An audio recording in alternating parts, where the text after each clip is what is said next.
Determined podcast. My name is Pasta Guy, and with me, as always, are my wonderful hosts, Elsa12TMT and Cupcake Pastes. And here Hello. with us today, we have a very special guest, Lynxgriffin. Would you like to introduce yourself to some people who might not know who you are? I think a lot of people actually know you more for your work than who you than who you are personally. Hello. I'm Lynxgriffin, and thank you for having me here. You're welcome. I draw a lot of comics, a lot of fan comics. I draw a lot in general because I also do storyboards. That's my day job. And in general, just participate in a lot of making stuff. Apparently, I can't stop.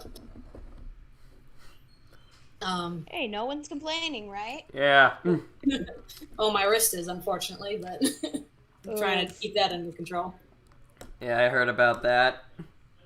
Yeah, so still dealing with that. By the way, PSA, please, if you are a person who draws or creates or writes, take care of your wrist and your body. You don't want it to end up like I did, where I injured it, couldn't do it for a long time. It sucks. Make sure you take breaks and get proper sleep and do stretches and exercise. Take care of yourself. That's my PSA. I just feel so called out because in the first year when I was like really learning how to do digital art, I did exactly none of what you just said. I did not really sleep at all. I not only my wrist but mainly like my fingers were like dead because at the time I didn't have a Wacom tablet or any kind of art tablet. So yesterday. What is it? I would just go at it mouse only. And like I could do it. It's just the problem was that I would do it for like 10 hours straight and just not do anything else. Yeah, no, with my left hand. Yeah, that was exactly what I did. Times.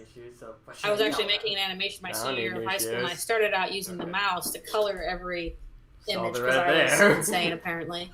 And I quickly got issues with my wrist. It would go numb and have pain and stuff, and I mitigated that somewhat by my family gifted me a tablet, and that helped because I think a mouse is worse on your wrist than a pen is.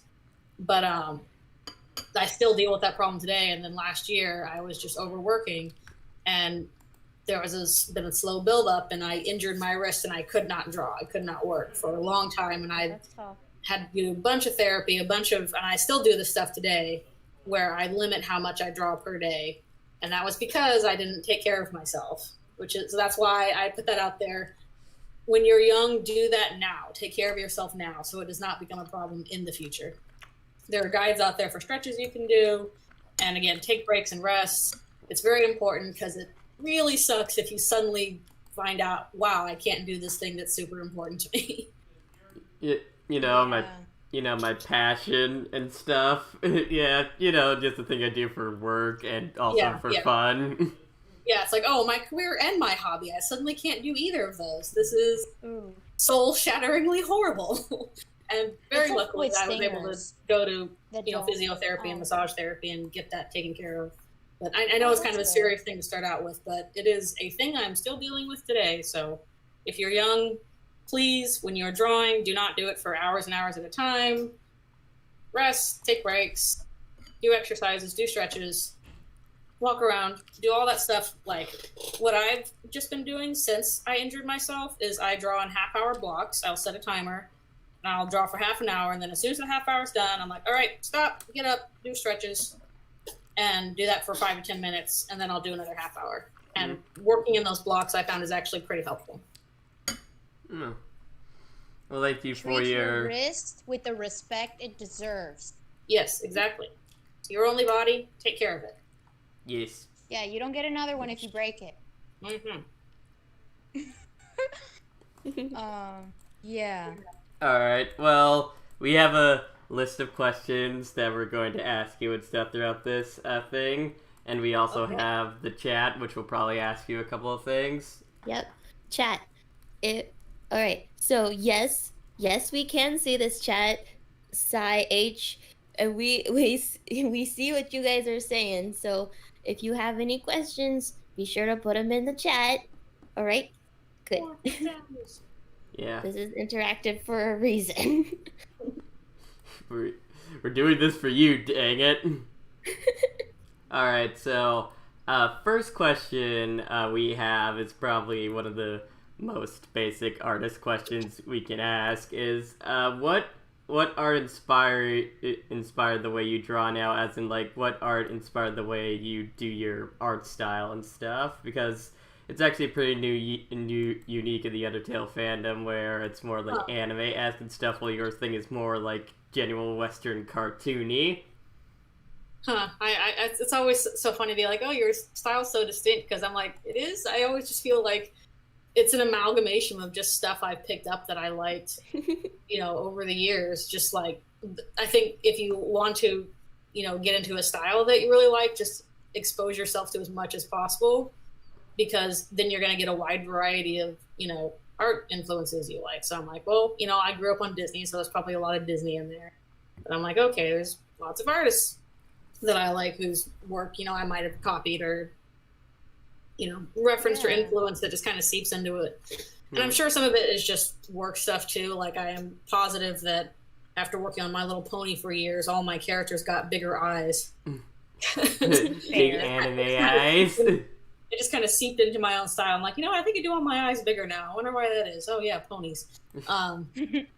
So just whatever you draw more of is going to end up in it a lot. So yeah, just a wide variety of various artists that, I really like their style. I kind of want to imitate how that looks. And oh, good grief, I had like a little list somewhere of stuff. I'm like, I know Ursula Vernon, Claire Wendling, Heinrich Clay, David Coleman, and Pascal Campion. There's lots of stuff out there. I'm like, oh, I wish I could draw like that. So it kind of subconsciously seeps into it. Plus, I guess just however you do studies of like real life stuff, however you interpret that kind of seeps into it too. So which, I don't know, it just comes from all over.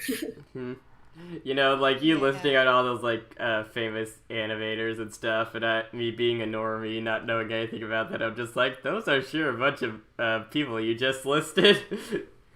Those first ones that I know that came to mind. I could probably list a whole bunch of other ones. I'm like, oh, I really like that person's art. Just there's so much stuff out there to look at and be inspired by. It's great. Yeah. On the subject of designs and stuff, Tevin Daniels in the chat asked, where did you get the concept for the night design in Paper Trail? Oh, that was tough, because I'm like, okay, this has to be obscuring but not too much, and simple but not too simple. And anybody who's worked in design will tell you that simple designs are actually harder to do than complex ones. Yeah. So, you gotta really restrain yourself. I gotta focus on, okay, you have to really decide what's important, and that's hard. So basically it was trying to decide on, okay, something that's intimidating, not really any identifying like iconography on it, and that's on purpose. The helmet was the hardest part. I went through like 3 iterations of the helmet. Yeah, I saw that helmet and I was just like, ooh, that's a cool design. I haven't seen the helmet like that. Yeah. Honestly, like, I'm also working on a Deltarune story right now, and like, one of the things, like, I don't really have a design for them in my head, because, well, I'm not a visual person, I'm a writer after all, and, the thing I really thinking about with them is, like, how threatening I want them to be. This is gonna go a little bit into my little other fandom and stuff that I'm a part of, which will be brought up again in the questions, actually. In Kingdom Hearts and stuff, like, I want it to basically be as threatening as, like, the first time, like, a person, like, chooses the platinum match in Olympus Coliseum and sees Sephiroth come down and stuff. That's always a good moment. Yeah, I want to... Yeah, just someone as threatening as that. Also, Shy H, who apparently was also in your art stream, or or whatever your stream was yesterday, I have made a comic that I think is sort of decent, and I'm wondering if I should post it somewhere. You know, do you do something with it? What do you think? I know this is for Lynx, but personally, I'm just like, it's probably gonna be something similar when I say this. Go for it, dude. You're not gonna get anything out of it if you just keep it like saved on your hard drive or whatever. Like it's entirely up to you, but especially if it's already done and you like it and you're confident with it and you feel want to share it, and go for it. I mean, an artist admitting that their work is half decent is amazing in itself. Because again, I'm reminded of that one Tumblr post I saw where it's just like, so you just finished your latest art piece. What are you gonna do, artist? I'm gonna stare at it long enough until I find something I hate about it. Yeah, but on the other hand, another Tumblr post is, two cakes theory. It's like, you may not have a, special cake, big special cake or whatever, but the person who's there for cake is not going to be like, oh, this cake isn't special enough. They're going to be like, heck yeah, 2 cakes, So just put your cake out there. Honestly, yeah, I've seen that one. I love that post because it's so true. Even for like really niche fandom ideas or fanon and stuff like that, if you really like a trope or a ship or any fanon idea, and there's like 1 or 2, and you really like it, you're gonna be throwing a party regardless. You're gonna be like, heck yeah. Or heck, even if it's something that is popular, like either way, somebody's going to like it. There's always going to be somebody out there who likes what you do, no matter how, whether it's popular or it's obscure or weird. There's always somebody else who will like it. Yeah. All we right. were talking about this with Cello last time, not a couple weeks ago. Time, but in a previous podcast, a previous episode, about how really one of the best things you can do is just put yourself out there, because there's nothing. What is it? When you put yourself out there, you really have nothing to lose. Holding on to something until it's just perfect enough to save it. What is it? Just perfect enough to present is, you're going to improve over time, and you're just going to find more flaws and find more things that are wrong with it. You just got to get to a point where you're just like, you know what? I'm just going to put this out and just see what happens. Yeah. And if I really end up hating it, I'll take it down. But let me just put myself out there and see what people think. See what advice people can give me. If you ask for critique, or if you just want to see generally what people think. I do have one caveat to this, and it's depending on how old you are. I will say that if you're like a kid or younger than like 13, 15, I would actually say hold off on that. Oh yeah, I've seen some stuff. Yeah, it's not just that. It's because when you're a kid and you're creating stuff, you don't have a critique in your head. You don't have people basically saying, "Oh, that's dumb," or "Don't do that" stuff. And the time you have as a kid where you don't have critique is extremely valuable. And you'll be chasing that no critique high the rest of your life. We talked about if you are younger, take advantage of that. Don't post anything. Only make stuff for yourself. Don't care about what anybody else thinks. You're like, I'm just making this for me. It's important to do that, to build that kind of love for making stuff without any external feedback, because once you get old enough, you're always going to be having external feedback, and you're always going to be thinking about, well, what does somebody else think about this, instead of just, I like doing this for the sake of doing it. And I just think it's important to develop that love for doing it for its own sake while you have the opportunity. So hold on. If you are younger than 13, 15, hold off on posting stuff till you're older. I definitely agree with that. For one, like you said, those early, even if you're not, this is something that it's not even entirely dependent on age. I saw a video years ago. It's one of my favorite videos related to art that talks about like skill level and just like general advice for different stages in the art journey. And a really good point that was made was that when you're starting out like your craft and art, really the most important thing, like you said, you have to focus on finding a way to do it that brings you joy and makes you happy and satisfied or whatever. You have to foster the love for it first. Otherwise, you're not going to want to sit there, learn everything. Because if you make it a job, then why are you then just become a weight on? Yeah. It's like basically when you're doing art, 90% of it is the process of actually doing it, and 10% is the results of you putting it out there. So if you are only doing it for that 10% of the time, you are going to get frustrated and back off of it quickly. You got to develop a love for the process of actually making stuff. Yeah. And then there's also this is something we talked about a little bit in what is it? Last episode, uploading things to websites that you technically have no business being on or technically having no business having an account on. It's just generally that's where I think the age thing is a big deal. If the site isn't made for you, do yourself a favor and don't contribute it. Don't getting feedback on your work is not worth um other unnecessary risks. You know what I mean?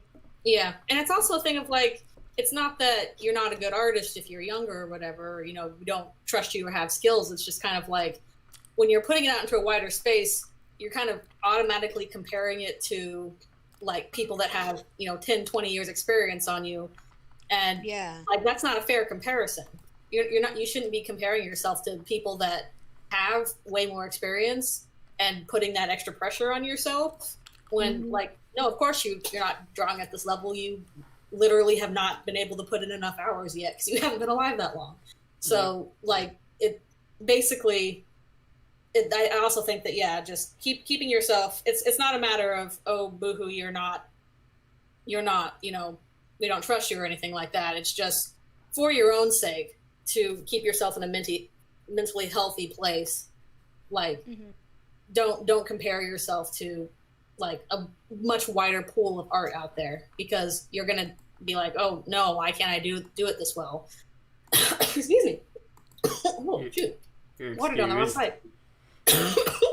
Yeah. Oh, she's talking too much. You don't know what everybody else's positions are in the wider internet, so you're comparing yourself like as a 16-year-old to somebody who might be like 35 and be like, oh no, I can't draw that well. Well, yeah, you're 20 years behind. So, and that's nobody's fault. I think something important to mention is, of course, this applies to a lesser extent, but I have a very good friend who started art, drawing in general, relatively late in his life compared, because there's like a lot of people who are like, oh, I've been kind of doodling and drawing since I was like 7 and da da da, and I've always just kind of done and such. Um, I think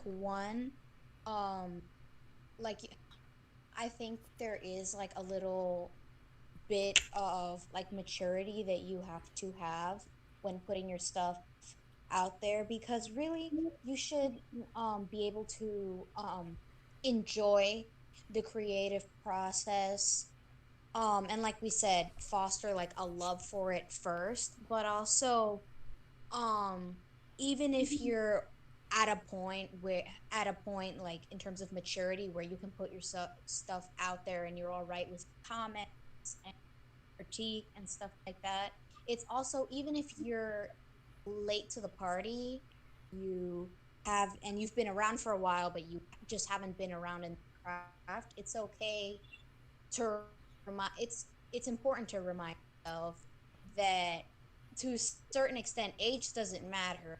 What matters is how much time and work, dedication you put to as long, and it's a comparing yourself to other people is super like especially when it brings you down. Like it's one thing to like compare and see, like with a completely analytical, oh, this person does this technique and that's really interesting. I wonder how I could apply that to my stuff, which is like more constructive versus like, oh wow, that's way better than what I can do. I suck at hair. I suck at drawing legs. And then, you know, letting yourself fall down the rabbit hole. It's super important to, if you're going to share stuff with other people, I definitely think start sharing it with people who understand, first of all, like what it's like to draw, and second of all, what it's like to, what is it? Like be in that beginner place. Mm-hmm. And also people who are really good close friends who will like understand, because a lot of people on the internet, they especially people who aren't artists themselves, they expect everybody to just do it right, you know, and it just sucks. And you gotta be able to take a step back and be like, oh, okay, I've only been drawing for like 6 months, okay, cut me or anything else too, like writing. Basically, like interacting with other people on the internet and, you know, working on your craft, that should all be stuff to build you up and build other people up, not tear you down or tear others down. It's communal effort. All right, I think we should move on and stuff, because we've been talking for like 15 minutes on the same subject, and we have a lot of questions to get through. So Okay. All right. Yeah, we've got a lot of good ones. Yeah. Like in preparation for this, go ahead, pick one, Pasta. Yeah, in preparation for this, I like rewatched all of Dogs of Future Past last night. Oh, you watched the dub? Yeah, I watched the Sans Comic TV dub. Yeah, that's how I found it. All right. What made you want to draw an Undertale fan comic? I don't know. Just, you know, after I played the games, I started doing some fan arts here and there, and I'm like, this is just, it's a fun characters to play with. This is a fun world to build in. You know, there's a lot of possibilities, which why I think there's so many, you know, fan fiction, fan comics out there. It's solid. I think Toby made some really solid world building in terms of like, here's, you know, these rules you can work within, these great characters you can work with, and also an element of mystery, which is super fun to play with. So, yeah, I just started on, I'm like, okay, before I started Dogs Future Past, I kind of started, you know, the side comics about the amalgamates, because I'm like, oh, I want to explore, you know, what happened in this part, because I found the amalgamates to be very interesting. So I did some stuff with that, and I'm like, well, I could do some stuff with Flowey, because that's also interesting. And did with that, and then just kind of started building ideas for Dogs Future Past, and then that kept going and going. So yeah, just I think it is a well constructed canon that's easy to work with in terms of fandom material. All right.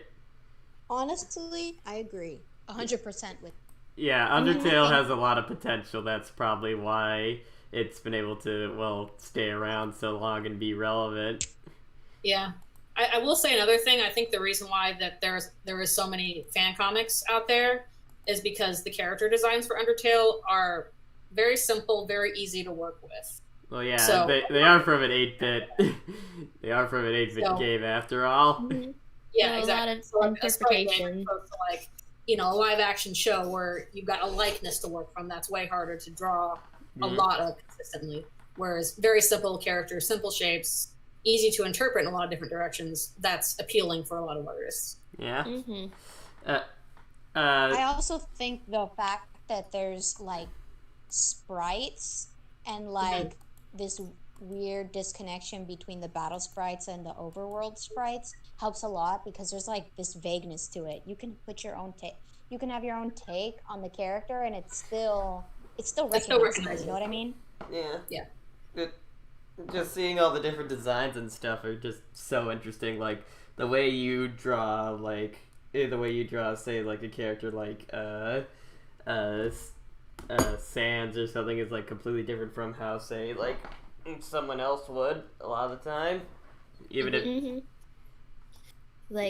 like your style of drawing, say Sans or Toriel, is completely different from TC96, which is also different from Absolute Dream, and so it's so interesting. Man, we're doing like a bunch of famous name drops right now. Well, I was just saying because those are styles that probably a lot of people watching will also recognize. So yeah, who I also love. Please come onto the show, guys. Not to shill or anything. Just I'd love you on. Anyway, all right. Next question. What's it like having a professional animation industry job? Wow, I made that sound really high and mighty. A professional animation industry job. Well, while also working on your own projects like a fan comic and your own personal comic. I think I'm a little bit of an outlier because I think most of the people that do this stuff for their job don't want to do it for fun because you've already done it for 8 hours a day and it can get very tiring. I'm just very stubborn, and this stuff is also my hobby as well as my work. So, I don't want to see another. Most people are just like, I don't want to see another damn pencil when I get home. And you're just like, oh boy, I can do some sketches on this blank piece of paper I found. And that is totally fair. And again, to my issue, it got injured from it, so it's important to still keep balance. But it's not hard to separate my work from my personal fun. Because when you're doing work, you have to operate under certain rules. You are doing stuff for a client, so you don't get to just do whatever you want. You're like, okay, what does the director want? Am I interpreting the script this way? Am I, doing basically following all these other rules? So it's a fun job. It's a job I really enjoy. I love my job, but it is still a job, which is different from a hobby. Yeah. So it's not hard to separate those two things. They're like they both involve drawing, but the context for them is quite different. Yeah. I'm thinking of this like as a amateur writer who wants to be a professional someday. I'm just thinking like, will I be able to like? Am I still going to be like, even when I am like trying to publish like a book or something? Could I still like, if I get bored of writing it, just like be able to like tab into another Word doc and be like? It'd be like, oh no, where's that fan fiction I was working on? That's fun. I mean, it depends. I know there are some professional writers out there who also will do some fanfic on the side, usually under a different name because you got to separate associations. Yeah. But it just depends on how you work and how you schedule your time and how you deal with stuff. Stephen King, I bet Stephen King is into writing fanfics, but then again he's like he writes so much already. Yeah, he's super prolific. So I don't know. It just depends on what you consider as a job and what you consider as a hobby, and those might be both things, but at least it's good to set boundaries between those, because if there is no boundary between job and hobby, hobbies quickly become unfun. Yeah. Can I ask something like specific to that? I've heard Yes. that what is it? A lot of people have a different, like at home, like, because some days you just have to bring work home with you with like any job. But I've heard this sentiment that like you need to have a specific area for like work and an area for fun, and to make them like physically distinct locations if you can. Do you do something like that, or do you just tend to like keep everything at work? I probably should more. Right now, I am working from home because of the pandemic. So I have both my work computer and my home computer. They have to use the same internet, so they're hooked up together. But they are still distinct machines. So I work on the work computer for work, and I do my home stuff on the home computer. Yeah. So there's not much barrier there, but at least there's a little something. It could probably be better. I wish I had something like that, because all I have is my laptop, and it's just so tempting to just like be like, do I really want to work on this paper, or do I want to write a couple more paragraphs of that fanfic I was working on? Like, if you're using the same machine, it's going to be even harder. So at least by having 2 different machines I'm using, I'm like, okay, this is the work machine. This is the one I do the work on, and I have to do it that way. So I don't differentiate between those, and I set boundaries in terms of, okay, this, like, between, 8:30 and 5:30, that's work time. Like, don't work on personal stuff. Just, again, setting boundaries, physical boundaries, time boundaries will help from that bleed between the two. I don't care how much you want to draw the adorable goat boy in glasses. You're not doing this now. Nope. Gotta get the work done first. All right. Save that energy for later. All right. Exactly. Yeah. To build on that question, what was it like balancing an Undertale comic, your comic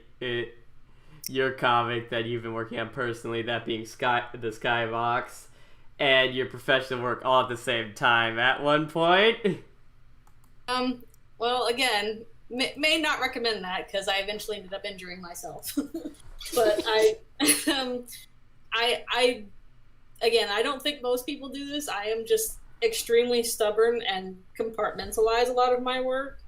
So I'm be like, okay, I'm going to do this much work, and then I'm going to do this much on this project, and this much on this project, and I'm not the sort to like, I'm going to wait for inspiration to strike before I work on it. I'm like, nope, I'm doing it now whether I'm inspired or not. And doing a little bit every day makes it manageable. So, yeah, that is how I managed it. Probably not to the benefit of my health, but I am unfortunately of a very stubborn mindset, and I tend to be like, well, I want to work on this thing. I want to work on this thing, do this thing, and I overload myself on personal work more than I should. To paraphrase a popular musical, even though we started at the same time, Lynx began to climb. How can you explain his rise to the top, man? The girl was non-stop. No. I should do it more. Again, you got to consider your health, but I get very particular, and I like routine. And if I set up routines for I'm going to do this day, breaking routines feels bad, man. So. So it's like manage yourself well and properly, but also don't spread yourself too thin, because you're a human. Yeah. So schedule sleep time, rest time, eating time. That's very important. Yeah. Yes. I finally, for the past, I've been having trouble with this. I used to, you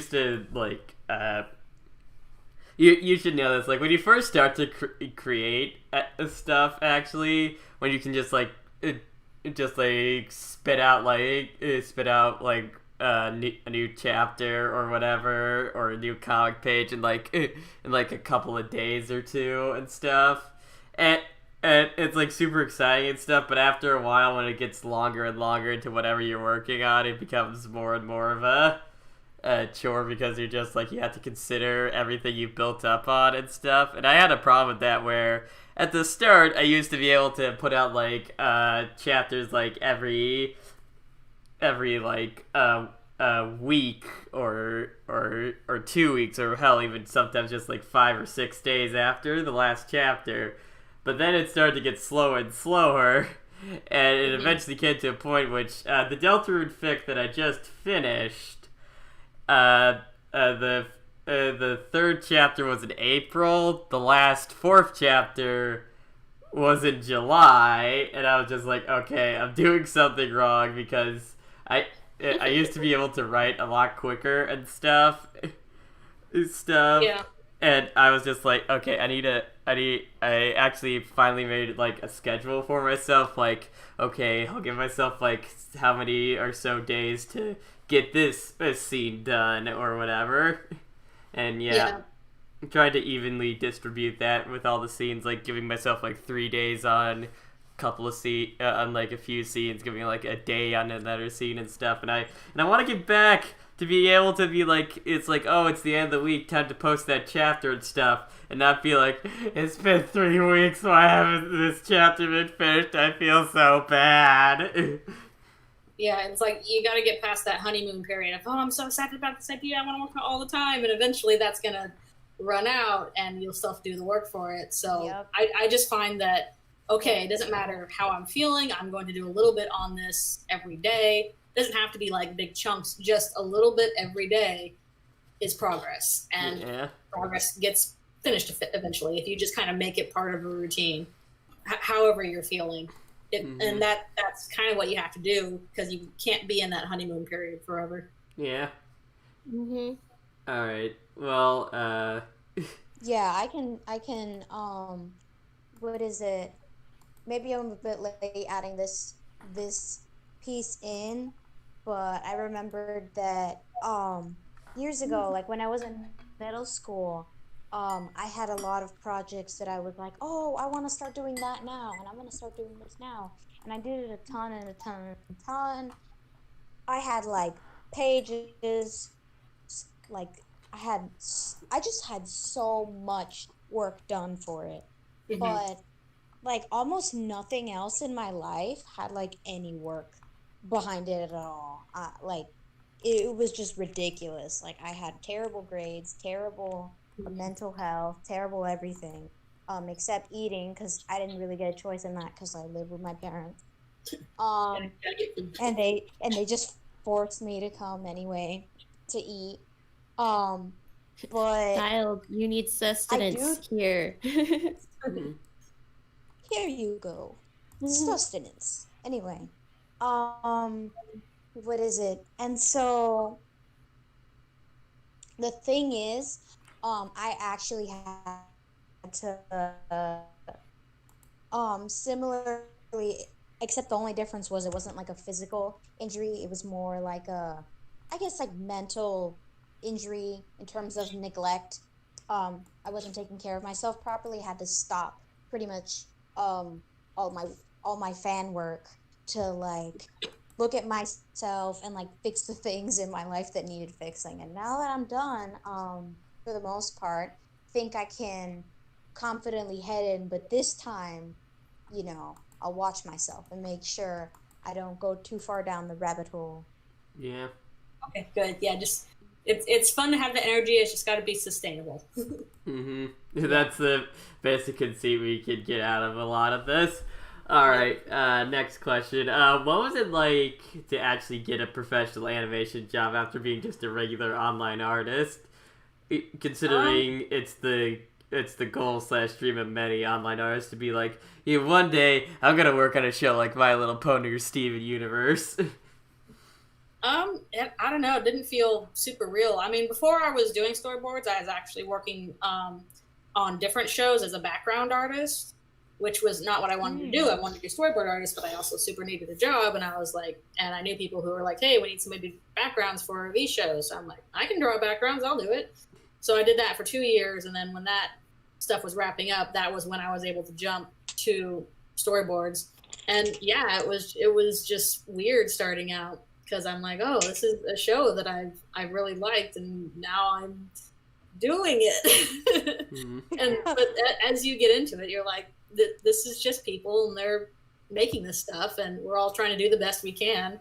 And you just join in, and you realize how much of a collaborative effort it is, that it requires so many people, and they're all trying to do their best to get the best product out. But yeah, I don't know. You just it is a weird jump, and it is exciting, and then it becomes your job. And then it's just like you get comfortable with it. Yeah.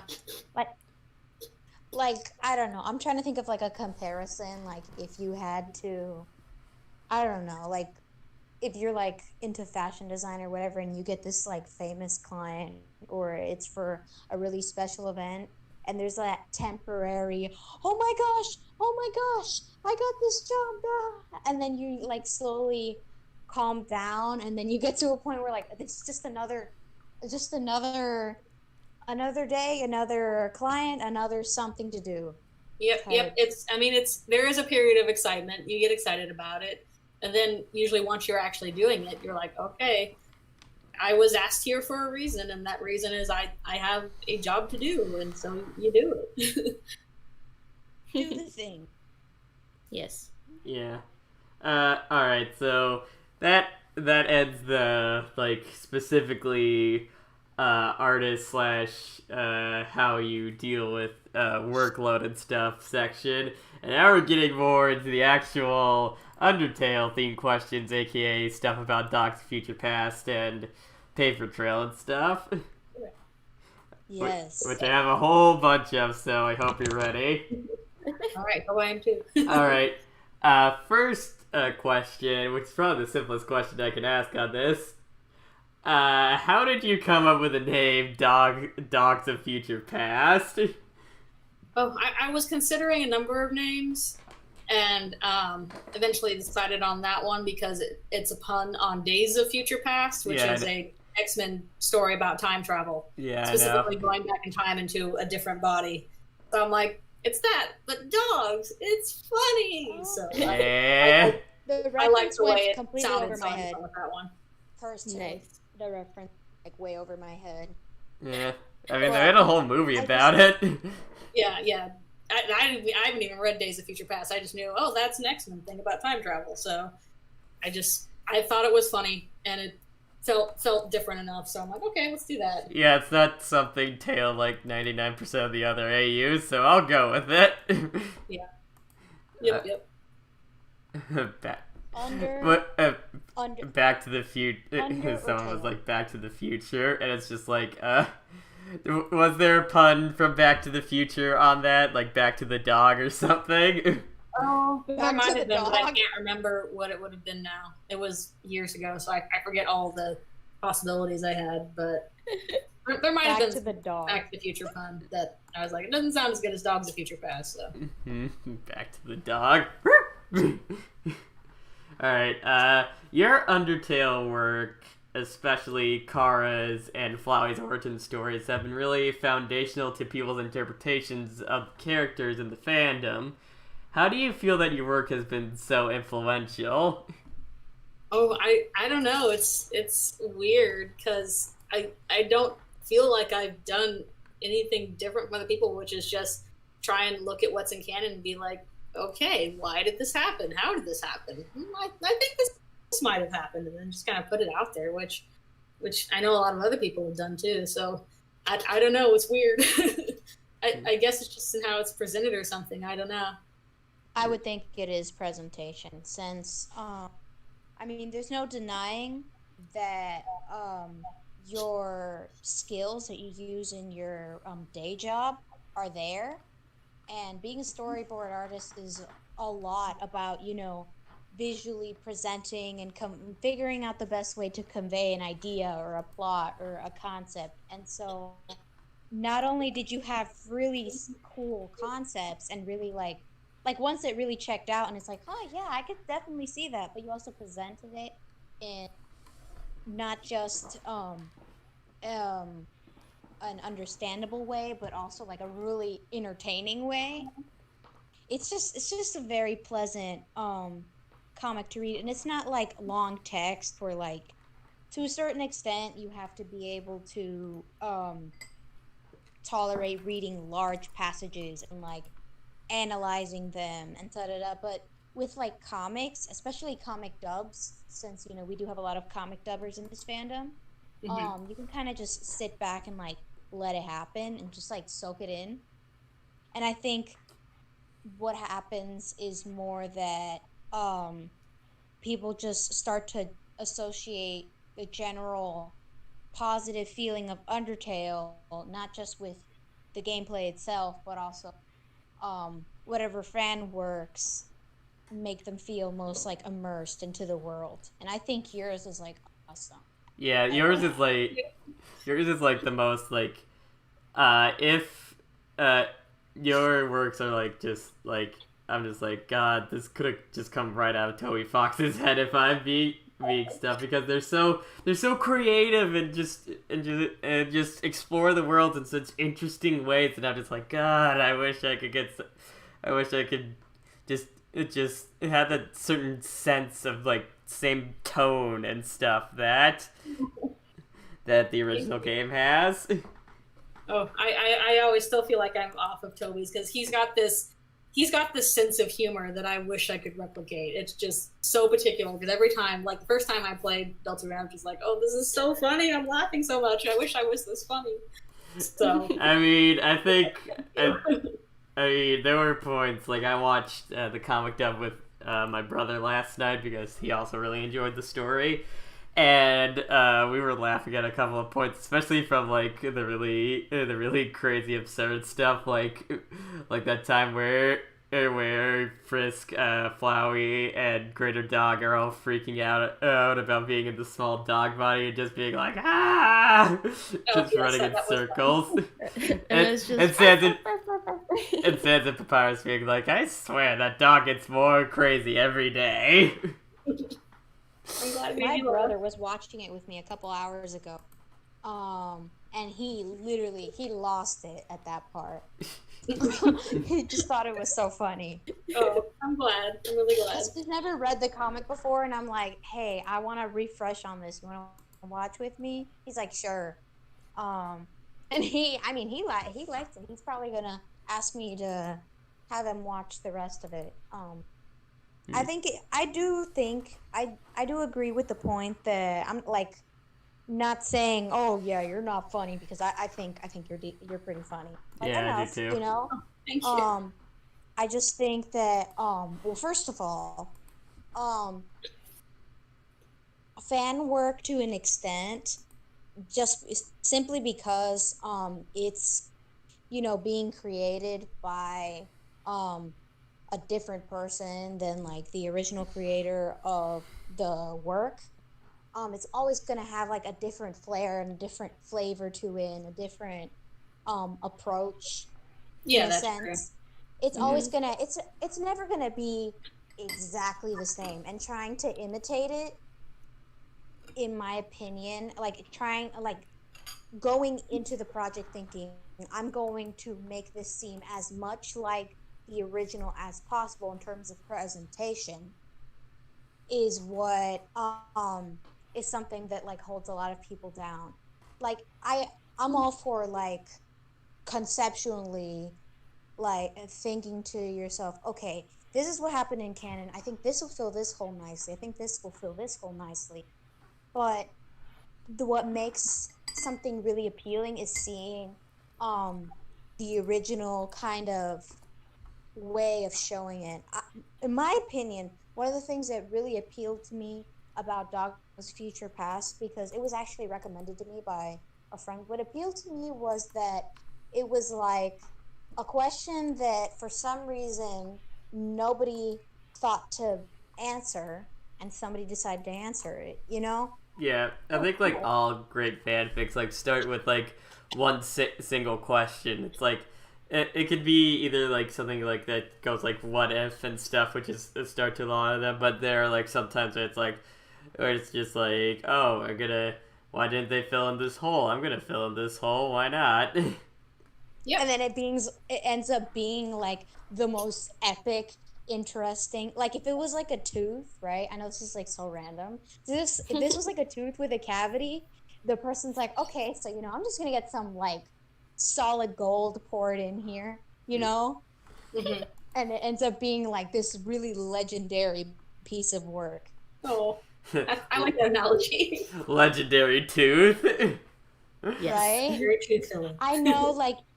Even beyond the Undertale fandom, like I think of Werpire Chick in the TMNT fandom, Teenage Mutant Ninja Turtles. She had they have some like crazy stuff that like on its own, even if you aren't super familiar with the franchise, hits you because you can just, it's just so well done, and it's like type of thing that you look at it and you're like, wow, if this was not a fanfic and this was like presented in some other context as like an original novel or something like that, you could see it being talked about by like all these critics and stuff like that. Of course, you can never truly separate a work from, unless it's like the One Slug family or something like that, like all the OCs. But you can. It's really difficult to separate a fan work once it's created. It's hard to separate it from the source because there's just so much context that comes by default with it being labeled as a fan work. But at the same time, it's like, you know that if it wasn't there, everything done in that fan work is like so strong that it could probably stand on its own and still really impact somebody, you know? Mm-hmm. Yeah. Although I do think Undertale is one of those fandoms where there's like so many in-jokes, it can be difficult to like capture that feeling because like every other word is like a reference to something. Yeah. And like, if you're not in it, you're not gonna know. You're just gonna be like, what? Yeah. Unless you live or spend a lot of time with people who like live and breathe Undertale. I was a couple episodes back, I was talking about you know, how me and my friends would act in middle school, being like complete Undertale nerds. And one of my friends had never watched the playthrough, had never played it herself, did not read anything. But she still made Undertale jokes and still quoted them, literally only because she was exposed to us constantly. And she just picked up on it. Like, she drew, to mess with people, she would, like, draw Metaton legs on people's papers and just random stuff. And it's not like she had any context. She just thought it was funny. Yeah. You know? But how often does that kind of thing happen? Not really. Yeah. But, anyway, yeah.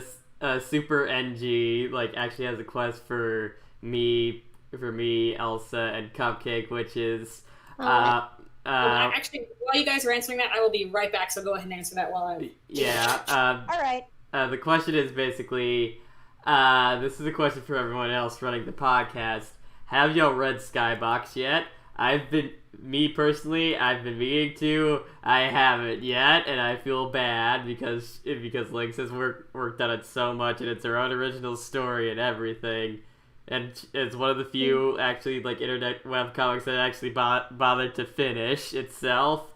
And it looks like a story that I'd really like, but I still haven't like picked it up, and I'm sad. Anyways, what about you two?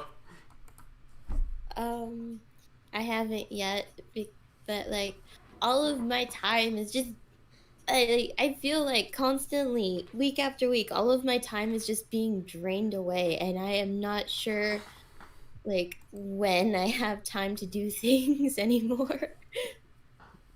For me personally, it's just I'm not gonna lie, before Pasta was like, I'm gonna approach this person to see about coming on the podcast. Before that, I had no idea that Dogs of Future Past and Paper Trail were made by the same person. Oh my gosh. I'm not gonna lie, that is a thing.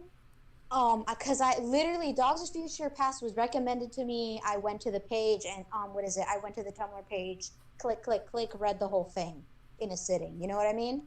And then Paper Trail just showed up on my dash one day. So it's like I didn't really make a connection. So honestly, up until this point, I didn't even know that Lynxgriffin had an original comic. And now my interest has been piqued. So, yeah, that's the best answer I can give. I haven't read it. I don't know anything about it, but hey, I mean, it's probably good, right? Yeah. It's done, so you don't have to worry about waiting for new parts. Yeah. That and just a little side thing, like her upside down griffin and stuff. That's actually one of the characters, if I remember correctly, from what little I know of it. Yes, it is. They look cute. Thank you. It's been my icon for a while, so I'm like, I like how this panel turned out. Happy burb. Happy burb. Anyway, Go ahead and pick another question. Yeah, gonna do more. Gonna do there's a couple in the chat that I think are pretty interesting. In paper, I think that's supposed to be trail. They put it as trial. I don't know why. Will the rest of the town be explored? I believe that there's a very specific gift that Lynxgriffin has for this situation. I can't use gifts on a podcast, but also if you recall when they were talking to Birdly, there were 5 locations where everything was that they've been looking at. So they've got one more location to go after, the one they're currently in. Yeah. Also, they also ask, will the queen make an appearance? And again, no, that'd be telling. That would be telling. People are just like, the gif. The gif. Yes, everyone in chat's just like, the gif. Yep. Also, can I just say, I love that you choose to answer some asks with those, yeah, I just love that. It's great. Yeah, those MST3K stuff. Yeah, it suddenly became a brand thing. I don't know. I love MST3K. I just kept saving gifts from it, and I'm like, appropriate answer time. So I would Yay. My family. Yeah. Anyways. All right. Next question. Even though you've been so influential in the fandom, you aren't an active member in the fandom discourse or whatever. Is there a reason for that, and what involvement do you have? Do you know any of the other creators? Have you spoken with them at all? Or are you just, someone who's just I'm gonna put on my work, then I'm just gonna sit back and watch it just stay there and comment on some stuff? A couple of reasons. I think most of it is just a lack of time. Spending so much time doing work and doing the comics and responding to that and everything else that's involved with adult life. I'm like, okay, that's what I got time for. That's what I'm gonna do. And 2, just having in the past when I was younger, I would participate in discourse more. I was a lot more fandom policey and Kingdom Hearts fandom. And looking back on that now, I was like, you know what? It wasn't probably the best use of my time. I don't just make stuff. So I just don't participate in discourse much because I've been in it so long. It's all the same arguments over and over again. They never go anywhere. So just with a new coat of paint. Yeah, exactly. So I'm just like, okay, I'm gonna put my stuff out, and I will, if asked, I will talk about something, but I don't go seeking out stuff to argue about because I'm old and tired. It's not very fun anymore. It is more fun to just make stuff than to argue for the sake of arguing. I don't want to argue about ships anymore. No, I'm like, ship whatever you want. I don't care. It's all good. It's fictional characters. Yeah, it's just back in the day, you were probably one of those people that are just probably just what do you mean you shipped Sora with this one character? They should be with this other character. Now you're just yeah, do what you want. Yeah, exactly. Again, I used to be a lot more fandom policey. I was in rant communities and Rift and Sporking communities, and while those were fun in their own way, looking back on it, if I had to do it over, I'm like, I don't think I would do that. But knowing what I know now, I think, I just think making stuff that I want to see and that I have fun making is a better use of my precious time than getting upset over how other people are having their fun. Mm-hmm. Yeah. All right, so we have 2 questions in chat, and then we'll get back to some of the other questions. Okay.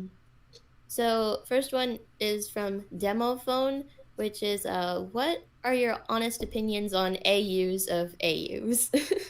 Oh, it's fine. Yeah, they're fine. I mean, I think they can be a bit uncreative sometimes, and if you do them right, they're absolutely fine. Yeah, it's if if I'm allowed to take somebody else's work and, interpret it in a different way, it would be pretty hypocritical of me to be like, well, you can't do that to my work. Like, come on. And, storytelling fandom is a collaborative effort. If people want to take things in new directions, somebody else will probably like that other direction that I didn't think to take it in. So I don't think like anything is lessened by having more variety, more interpretations, even of the same thing. Yeah. I for one, I just think there's so much like interesting and beautiful content that is an AU of an AU that me personally, I just think it would be ridiculous to have that attitude. Oh, but then that's not a real AU or a real concept. Like what I think of. If you guys have probably heard of hand plates, right? Yeah. Yes. I just think of like mercy plates or mom plates, like that stuff's wholesome and nice. And it's like we wouldn't, what is it? I forget the name of the author, but there's a very beautiful mom plates fanfic made by somebody other than Zarla. And I just think, it would be a shame to not have that content. Yeah, it's like, and Zarla doesn't need to make that content because they're already making hand plates. So somebody else can make a different interpretation of that content. Yeah. Exactly. I mean, I'd also be an absolute hypocrite because I've already like posted AUs of my AUs, so yeah. Also, the fun of storytelling. Yeah. Also another. Right. I guess the next question is, do you plot paper trails? Is story per page, or is there a story draft already completed? I've been a little bit more organized with Paper Trail than I was with Dogs Future Past, which was a bit more all over the place. But generally, I had general idea in mind and vague ideas of certain parts, and as I've gone on, those vague things have come more into focus as I realized, oh, it would work best if we went this direction, blah blah blah. And so stuff is planned. Some parts are more planned than others. But yes, I don't usually go into a part going, I don't know what's going to happen next. Let's find out. I like at least right now, the rest of it is planned out. It's not all written yet, but it is. I at least have little summaries of what's going to happen. I think I need to add like one or two parts in there that I'm like, okay, I should add this scene. But overall, it is planned out. It did not start that way, but I knew if I kept poking at it, it would get that way before I was done. Yeah, just a little side thing. When I've been following your blog for like I think since like early 2018 and stuff, and like when I saw like just an average November day in 2018, and I saw that you had like posted a Deltarune comic and stuff, I was just like, yes. I bet a lot of people were. I'm willing to bet. I couldn't help it after I played Deltarune, and I was like, oh, ideas, here they come. I can't help it. Oh, they're drowning me. I can't get other work done. I'm getting thought I was safe. in. No. Yeah. Also, on that subject of like story drafts and stuff, like with my stories and stuff, I'm just like, I do have like a general summary story draft inside my head. I never really write down my story drafts and stuff. And yeah,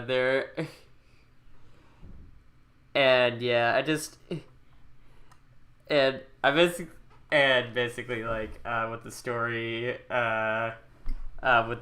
the AU that I made and stuff, which was actually heavily inspired by your AU, but we'll get to that. And it was like a lot of it was like was planned out and everything. It's like I had like basically I think of like key moments in the story, like if key moments of the story, and then I'm just like, okay, how do I glue the bits together? And like that's usually how it happens. Yeah, and stuff. I'm just like, okay, so the character's here. How did they get there?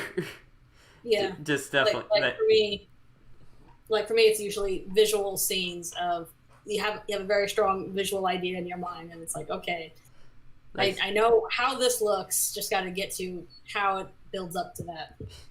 Yeah. Also, I'm somebody who, when I'm coming up with ideas, I tend to think better when I type onto a computer or write on paper, like kind of talking with myself in a sense. Mm-hmm. Like I write a question at the top of like some kind of plot hole or some kind of concept that I want to think about, and then I'll just kind of do my thinking on paper. And because it's on paper and I'm not just saying it in the air, I can like look back at it later, you know, have an idea of what I was thinking and why I decided to do it that way, or think, no, maybe this isn't such a great idea.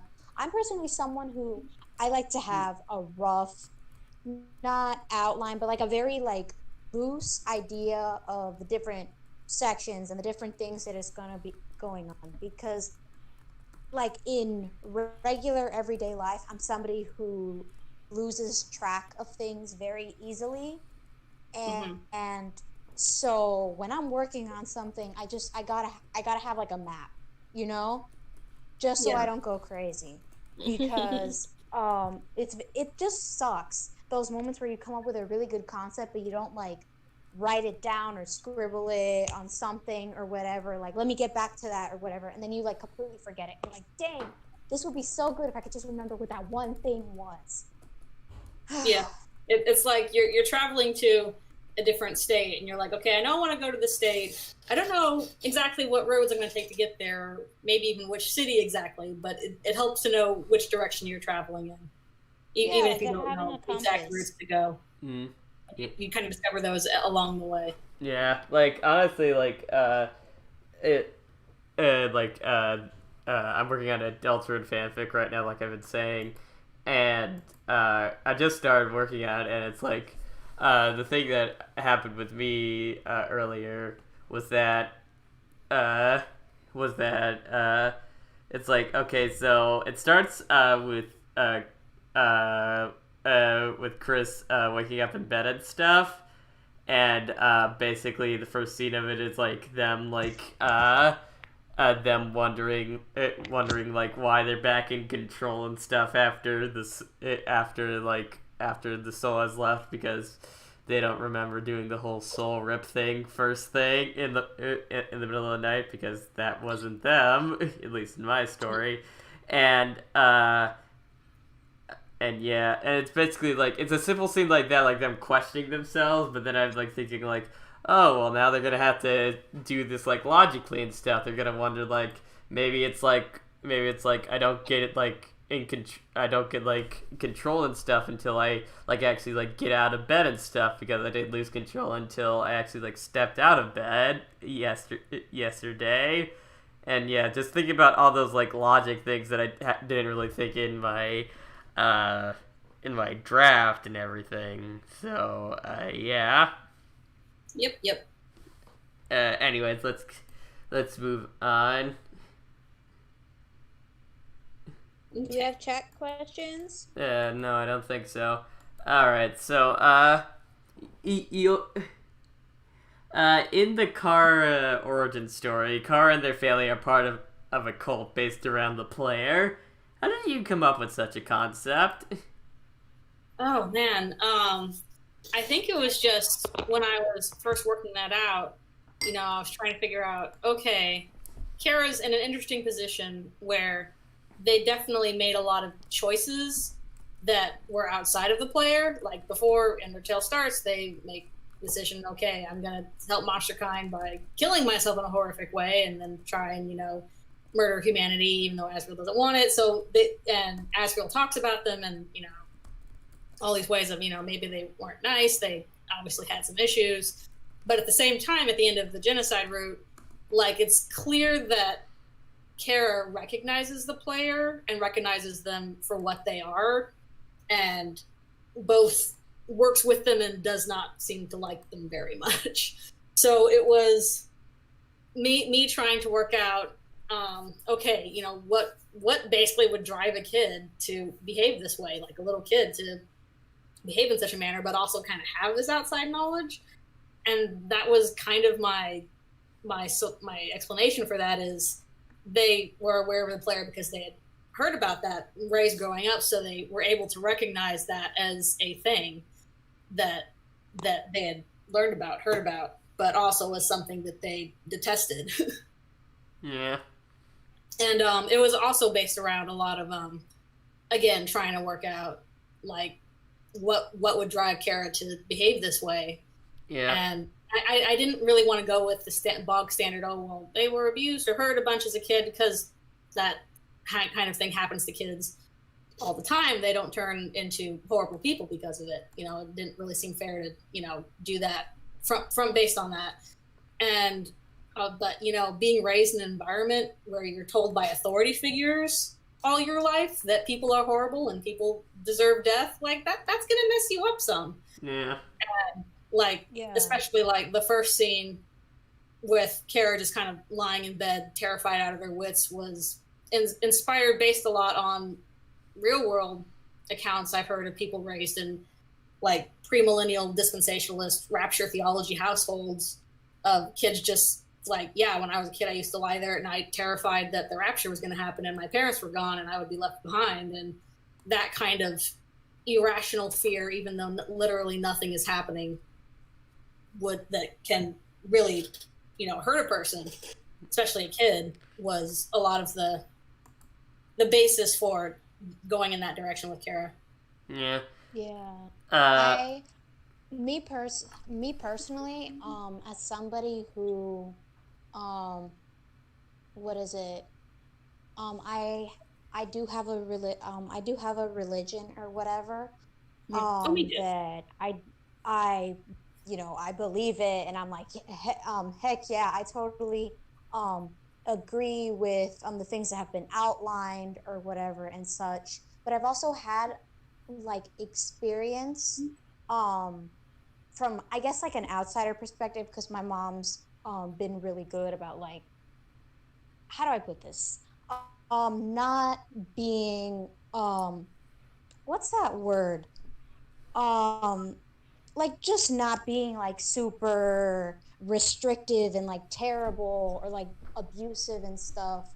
But I've seen how something like religion, which can be and has the power to be kind of grounding for people and kind of give them a mental place to like go back to and be peace. I've seen what parts I've kind of seen up close what parts get corrupted and cause it to go from something good and positive to something that just puts constant fear into your life, and you're like, oh my god, I'm always in danger, I'm always about to do something, I can't, if I breathe the wrong way, I'm going to, you know, suffer a horrible punishment. Like, I've seen it, and the way that you portrayed it, I mean, this is going to sound horrible, but it still was just so beautifully done. Like, it was so real. Like, I could see it, because to an extent, the what is it? The people in that, in Kara's cult or whatever, were onto something, and they were close. What is it? To an extent, they were right, because, you know, the player, and, you know, and to an extent, all of that was true. But the way they went about it and the way that they went, especially Kara's parents, feeling like they have to dictate every single little thought in their mind. Of course, you know, the leadership did not at all help with that mentality. Mm-hmm. But all of those little details,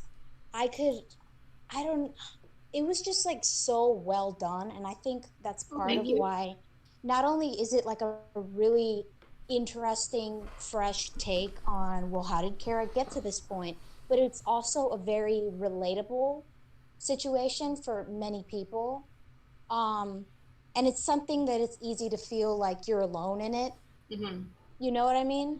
And that's something that really, like, I don't know if touched is the right word, but I guess impressed. because that's not something that's easy to do, especially not like when you're in a world that has like random dogs that control the universe because Toby Fox is the annoying dog. You know what I mean? It's not easy to come up with something like that, but you did it, and I'm like impressed. You know what I mean? I'm like, this is amazing. And it also, there's for people who maybe just aren't as good with putting their feelings into words or expressions of any kind, like art and stuff like that. It's just it's kind of like hearing it from somebody else, even though it's happening to a fictional character. It's like the experiences are based on like very real things that happen to kids who grow up in those types of households. And it's like, I know what that feels like. You know what I mean? Yeah. I don't know. Definitely Maybe what I'm I was like trying to do. I'm talking up that intro a bit too much. I just think it's like both genius and impressive and like just unique in like a bunch of really positive ways. Yeah. And I'm just amazed that like kind of like Pasta's original question said. I'm just surprised that you got the idea in the first place, because thinking back, it's like, well, that just makes sense. Yeah, I get it. Yeah. Of course, everyone has their own takes on how Kara got to that point. I have my own take that suits the needs of my fanfic, but yours is just a really great one. No, thank you so much. Yeah. One of the small details my brother pointed out, I don't know if it was intentional or not, but with how the cult members act and stuff, it's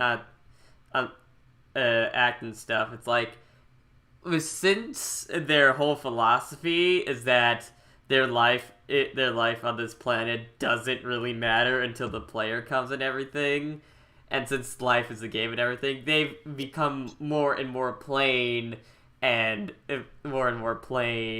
stuff, and everything, and my brother was like, they're kind of like transforming into like box standard RPG NPCs and stuff with how they're acting and everything, with their houses and haircuts being all similar and all that. That actually was intentional. That they basically were modeling themselves after NPCs, because NPCs are not the bad guys. NPCs don't get wasted by a player. Yeah, that I picked up on that too. Like, I could tell, like, that's where, and that's something that's very interesting.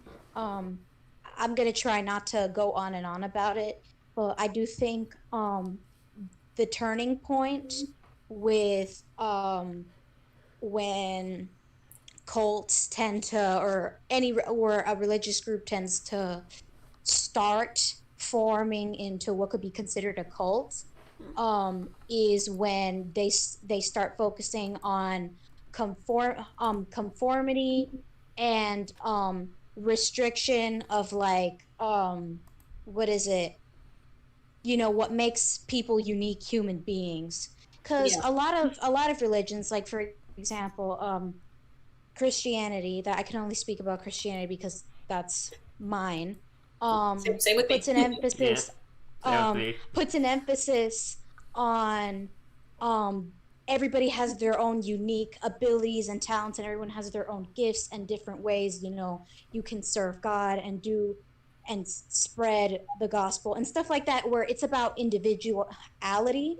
But once you start making it about, okay, you have to be in this very tiny, very specific box, that's something that it just gets so toxic, and it just kind of sucks. It's just sad, because it's like you're almost there, but that's something. Yeah, and I try to get across with this one too, but especially it's those situations that what they emphasize is isolation, is isolating you from the outside world, from any other influence, from anybody that's not part of the in-group. Isolation is, well, for one thing, it's very damaging to humans in general, but it's especially damaging in this situation where it feels like you have no no support at all outside of that group. So that was their situation too, is they had literally nobody aside from that family in the cold, and getting suddenly thrown in with the Dreamers would be, you know, a bit of a shock, because this is, again, completely outside of every support group they've had. It's like the worst culture shock ever. Yep. Going from cult where they're like you just want one birthday present to Azrael being like, look at all these toys you can play with. Yeah, just they're like, wait, what? Share things. What is that? Also, okay, just another side thing from that. It's like, with Kara and stuff, it's like, when like Toriel goes to like pat them on the head and everything. That was a mood. Oh my god, I felt so called out. Yeah, pat them on the head and everything, and they like reflexively like think they're gonna get hit and stuff, but then they're all calm and gentle and everything. I'm just like, that is just like slightly a bit too real. Because it's like something that most people wouldn't really notice. They're just like, oh, they're just scared because it's like a monster and everything. But I'm just like, no, that's because they were abused. Yeah, that's because you get hit. It's like, I mean, all I can say is I have PTSD. I went through some stuff, especially as a kid, to the point where I don't remember most of it. But if something's just too quick or whatever, or it's like an unfamiliar, unexpected sound, I'm going to jump. I will jump, and I will look terrified, and I will freeze in place for a second. And as long as, you know, I'm not ridiculed afterwards, and, you know, someone starts going like slow and it's okay, you know, we're good. I kind of start to like get over whatever it was that triggered me. Mm-hmm. And that's something that I do like about most of the well, maybe Kara was abused stories, is that what is it, that idea that the Dreamers helped, like, to a certain extent, because obviously they didn't really get to finish because, you know, Kara ended their life, but started to help rehabilitate Kara, because all three of the Dreamers have that kind of gentle, understanding personality, you know? Mm-hmm. And it's something kind of beautiful to imagine, like, especially if it's something that you don't have yourself, you can kind of like project and like imagine that it's gonna be for you. You know what I mean? Yeah. Especially, at least in the case with the Kara Origins thing, I always figured it was like a thing where the Dreamers, you know, kindness and generosity and all these good things were a help to Kara, but they didn't know about all these terrible things that happened in the past and didn't really address them. And because they didn't know about them, and two, even if they had, I don't think they would have known how to address that.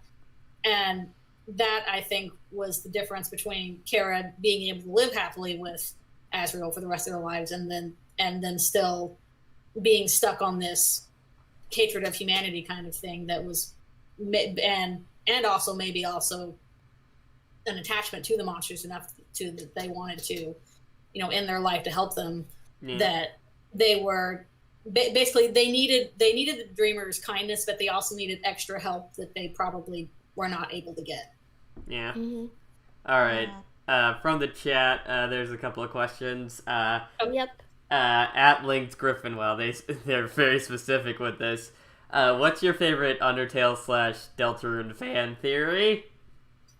Oh, I don't know. I don't know if I feel like I've answered this before, but I don't know if I've read enough of them. What do you mean, like connection between Undertale and Deltarune? No, or just like separate things? I think they just mean separate things. I think they would have specified if they meant like what actually links them together. Oh, okay. I mean, my personal I may not be able to answer Kara. My brain is. Oh, narrator Kara. I think I know that's theory, but I feel like that's canon. Yeah, that's just basically canon. Yeah, there are so many hints for that. For example, the jokes you tell Washua are extremely Kara. Yeah. Honestly, by the way, a little just side note, Washua is probably my favorite just regular encounter monster. I love it. I love Washua. He's great. Yeah, He's cute. Yes, very cute. Green means Wash clean. your hands. Yeah. He was kind of a jerk in Delta. I mean, kind of a jerk in Dogs of Future Past, being like, "No, go away, undead. Your spear is dirty and stuff." I wanted. No, wash your spear. Washing your spear. All right. Next. But theories. Again, I'm not very good on them. I definitely ascribe to the Kara is the second person narrator in Undertale. For Deltarune, I don't subscribe. And this is kind of an anti-theory. I don't subscribe to the theory that the Dark World is all in Chris's head. Oh yeah, I think way too much evidence against that. Yeah, especially like, I'll just like, one of your fan theory is destroyed by an egg. Yeah, pretty much. Here's Anyways, next from Demo Phone. By the way, the last question was from Dr. Mecha. I almost forgot to mention that, but from Demo Phone. How do you recommend getting over writer's block when writing fan fiction? I have some stuff for fic in mind based on PT, but I don't think people would really be particularly happy with certain things. When it comes to writer's block in general, the only way you get over it is just to do it. Like, it's just to try and write and stuff. It's gonna be painful and arduous, but you'll eventually break through it. And for Paper Trail, I, as someone who made Undertale fanfic and stuff, I was very scared of like how people were going to judge me, like say like, oh, your interpretation of this is nowhere close to mine. What are you, an idiot or something? And I was just like, I was all scared and stuff. But no, the at least the parts of the fandom I'm in and stuff, they're really. Like, they either didn't care or like, yeah, that's fine, do you and stuff. So yeah, you do you. Just if you don't think there's gonna be something controversial to it, if you think there's gonna be something controversial to it, then just do it anyway. And besides, if there's nothing controversial to it, then it might not be worth writing because, well, you need something to differentiate yourself or whatever. Conflict of some point. And again, like, I don't ask Toby permission to write this fanfic. Nobody needs my permission to write a fanfic for stuff I make, because that's stuff you're making for you. Regardless of how I feel about it. And again, or there's always going to be somebody who's going to like what you're doing. So do it for yourself and do it for those other people who will like it. Yeah. If you really believe that an idea is worth exploring, and you're like, oh, but like I don't know, I can't really do it, or you're feeling kind of creatively blocked, to an extent, nothing will ever get finished or even begin if you don't at least try to push it a little bit. Yeah. You know, you gotta push it, and if it's too horrible and like you get through like a test chapter in a sense, and it's just not and it's not pleasant at all, you didn't like what came out at all, or you didn't think that there's anything salvageable, then it's okay to be like, well, maybe this idea is not working for me, or maybe this concept is enough. But really, for me, once you get the ball rolling and you start like reading through your stuff and what you have so far, it definitely helps reignite the passion to at least give you like a little boost. Then that can help with block in some ways. I'm probably the worst person to ask about block, because I'm like, I haven't had artist block in ages. I don't know. I can't stop. Now that you said that, like next week you're gonna be like, I don't know what to draw. You just jinxed yourself by saying that. Don't jinx yourself. But basically, I guess my best advice for block is, you gotta break through it by doing it. And if you don't have the energy to break through it, it probably means you take a step back and decompress and fill the well, so to speak. So if you really can't get through a block, be like, okay, I don't have to right now. I'm gonna gather my energy by getting inspired, by taking a break, by getting inspiration, whatever you want. And then once your creative energies back up, then you can hammer at the block until it's gone. Yeah, don't rush yourself either. Yeah. Recharging is important. Like, immerse yourself in whatever makes you feel super creative. Like, if there's a TV show you really like, or a book you really enjoy reading, just kind of like music playlist, whatever it is. Yeah. Just don't fall into the trap of comparing yourself, and it should do nothing but positive things. Yeah. Also, I've discovered something like for myself. I'm not saying that this will work for everybody because everybody is different. But something that I do is sometimes I'll be in a creative mood and I'll be like, I want to draw. I want to work on this thing that I've been working on for so long. I want to do it. But then I just feel like I can't do it. Like, that's another type of block. When that type of thing happens, then it's best to just like pull up another paper or something, do a quick doodle. If you're writing, I don't know, try to write like a quick little poem or something, or like a letter, and then write a kind of like a outline. So, like, on the piece of paper, it would sound something like, okay, so what if this happened, then this happened, then this happened, just to get like the concept out. That would be the equivalent, I would think. From a drawing perspective, I've had mentors basically say, if you're feeling stuck, drawing, like, I don't like what's happening with my drawing, go back to the very first basics. Just get a piece of paper or thing and just draw circles, squares, basic shapes. Just, pump out a bunch of stuff that's nothing, just random squiggles and shapes.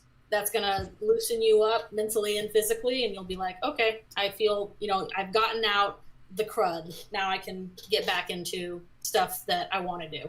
But sometimes, like, either with writing or drawing, you just gotta draw, you gotta write yourself in circles for a little bit until you've warmed up, gotten the crud out, clean the engine, basically. Especially it's like when you get one of those machines. Yeah.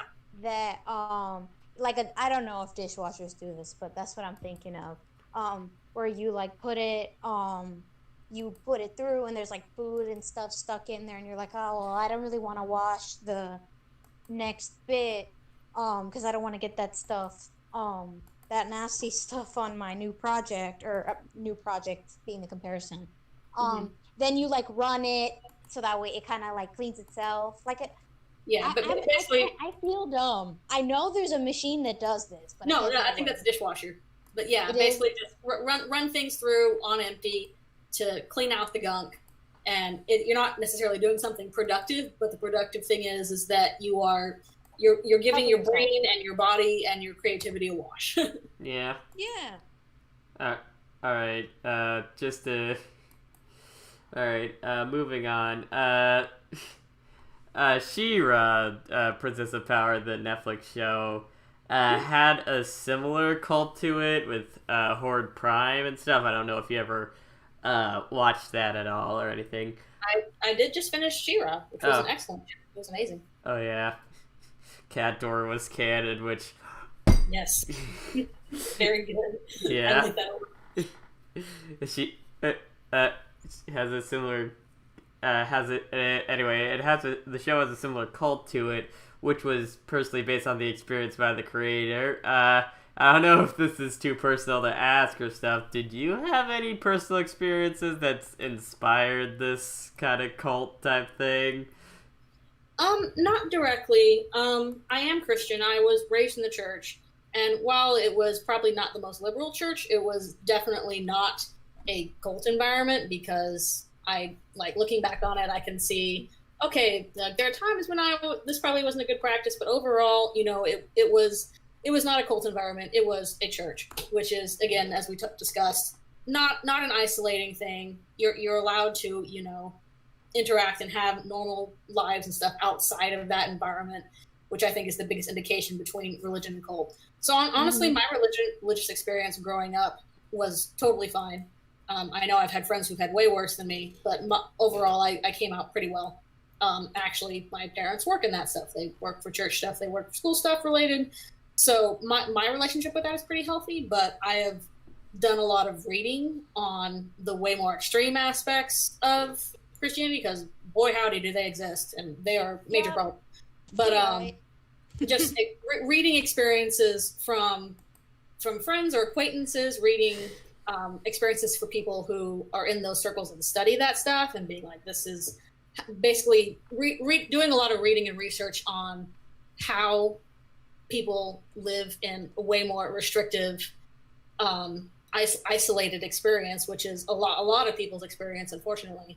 So even though I didn't personally experience that, it is something that I've looked into a lot, just because it's relevant in those circles, and I find it interesting on its own, trying to, be like, why do adults that supposedly are the same religion as me have such wildly different experiences? And it's usually because of this environment. So even though I did not have personal experience, I've looked into it a lot. So that was what I was drawing from in that case. Again, I think you did an excellent job. Yeah, me too. Presenting it. To get like a tad more specific, my relative, what is it? Part of my family, actually, my mom was born into, I guess a borderline cult. It has a lot of cultish aspects, but there's also certain things that, even though they're strict about it, there's like good reason for it, which I know it sounds horrible, but I kind of, my mom was like the rebel child that like left, so even though from like personal connection / like experience or whatever, I've never experienced it. I've had a pretty healthy relationship with religion. I have witnessed how it affects people, because family, you see them grow over time, and you see how they change and what things they kind of break away from, what things make them motivated to leave, things like that. And it's just reading it reads as if you've been through it. So your research was great. Oh, thank you. And I also agree. And I also agree that being just like, with any part of your life, like if you're an artist, you, to a certain extent, you got to see how the market is, and like what's going on with the industry and stuff like that. Just like any major part of your life, and being a human, it is important to like do research on, okay, what is the difference, so that way I can see the signs and get out just in case, or I can that's very important. Potentially, even more importantly, I would argue, be able to recognize the signs that somebody else is being pulled into something, and kind of keep that line of communication open, since cults really do put a focus on cutting out all communication that isn't controlled. Yeah. So I think that's something good to do in general. Yeah, and it's not a question of like, oh, are you too stupid to avoid this? Like that kind of stuff, that pulls in intelligent people, smart people, because it's not based around how smart you are. It's an emotional thing. And I will say that there's stuff coming up in Paper Trail that is probably a lot more in line with my personal religious experience than like the stuff with Carrot Origins. So that's in the future. Cool. All right. So, let me see. Vote. Okay. Vudan? I don't know. in chat asks, is there a video game or something similar that you wish you could do fanfic or fan work from, but for some reason you can't or wouldn't? I don't know if there's any games I've played yet that I really love that I haven't done fan art for yet. Like, I'm trying to think of like all the stuff, like I've done tons of Kingdom Hearts work, so that doesn't really count. I've done fan art for Okami, which is one of my favorite games ever, and done roleplay from that too. I've done fan art for Journey, another amazing game. Stuff for Night in the Woods. I don't know if there's anything I've played yet where I would not feel comfortable doing art for it if I really enjoyed it. And maybe there is something out there for that, but that's not coming to my mind right now what it would be. Yeah. That question was technically for you, but also any of us also could answer. So, okay. Asta, is there any for you? I'm not sure specifically. I mean, I've also been playing a lot of Kingdom Hearts lately, actually, now that you brought that up. By the way, you mentioning, like, Okami and stuff. Now, I just imagined a really cute piece of fan art where it's, like, Amaterasu meets, like, the godlike dog from Undertale and stuff. Yep. I think I've made jokes about that in the past, just little side things, because, yeah, I adore Okami. It's an amazing game. It's just like they show off their godlike powers and stuff. Yep. I like white dogs with godlike powers, apparently. I mean, they are adorable. Yes. It's so fluffy. Exactly. Yeah. Yeah, me and my brother, when we were watching the thing, when we were watching the comic dub, we were actually kind of, because we have two big dogs that are like similar enough to the type of dogs that like Greatest Dog and all of them I'm jealous. would be like. They act similarly, and so whenever they would whenever one of the dog characters would like emote or like say a line of dialogue, it's like, oh, that's like, we could totally see like if they could talk, that's how they would talk. Aw, yeah. And that's how they would act, and it's just like, oh, my brother actually was like, I can't handle this, I have to get up and go pet them. And so he got up and went to go pet them for like 5 minutes. Dogs. Those are good. Man, this would have been a way different fanfic if it was like instead of dogs being the guards, instead it was like cats, and it'd be like, all right, cats of future past. All right, let's get going. I don't know. I just want to just lay here in the nice hot land heat. If I like, come on, you can't be serious, but it's so warm. We have to say, come on, it's time to save gaster time. No, it's nap time. Anyways, They're like, no, let me eat first. who is your actually from the chat? Who is your favorite Undertale / Deltarune character for the Determined podcast crew? I guess. For all of us, I guess. Yeah. So. My favorite would be Azriel Dreamer, actually. Who? Yes. Who's a precious boy that does not deserve all the stuff that he gets. Kind of like Roxas, actually, who's my favorite Kingdom Hearts character. I think mine would just be Kara, just because I think they're such an intriguing character.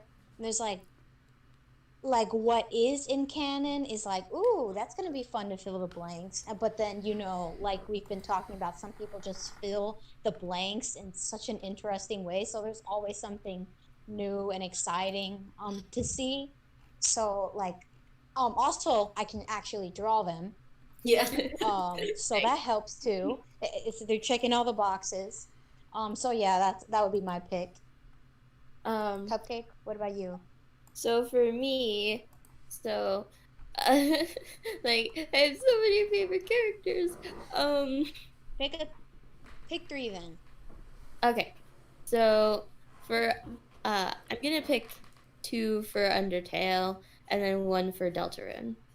So for Undertale, I love the Skelebros, but I am going to go for Papyrus because yes, he is baby. Yes. He is cinnamon roll, and everybody, like all of our regular viewers, know that I have a soft spot for for Monster Kid. So Yeah. Oh, Monster Kid, he needs more love. Yes, he does. And then for Deltarune, absolute dreamlike. Don't worry, fam. I got this. yes. And then for Deltarune, I I flip flop back and forth between Ralsei and Lancer, but for the sake of this, I'm just going to say Ralsei because fluffy. He's very I good. love Ralsei. Yeah, he's a sweet bean. Little kind bean in Link's case. Honestly, one of my favorite things about Ralsei is what is it? The design is just so pretty. I wish I could draw it. I cannot. For the life of me. Yeah, as you can see in the Ralsei. background, which is made by our wonderful artist, Cupcake Paints. I think she did a pretty good job drawing him. Oh yeah, no question. Those backgrounds are gorgeous. Eh. Well, the whole picture. I mean, the whole thing is gorgeous. But it's just I love Ralsei. I love Ralsei's character, and I love the design. And it just all around. I'm just like, yes, this is great. I love this. Keep existing. Yeah. Funny side thing. Like before the show and stuff. Like, I actually had Lynxgriffin pick out the background because she's done work for Undertale and Deltarune and stuff, and I was like, hey, we could either have a background, a different background and stuff, and she was just like, well, both of them are really pretty, and I could just feel from from like thousands of miles away, I could just feel Cupcake going because Lynxgriffin praised her artwork and stuff. Oh, so it is pretty. Thank you. It is. Quietly, it dissolves into nothing but sweets. No, Just turns into a pile of sprinkles on the floor. Oh, And a duck. Yes. Anyways,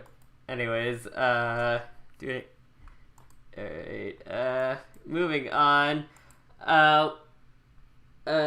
Frisk and Flowey's understanding of the resets and their connection was always something I found interesting about their relationship.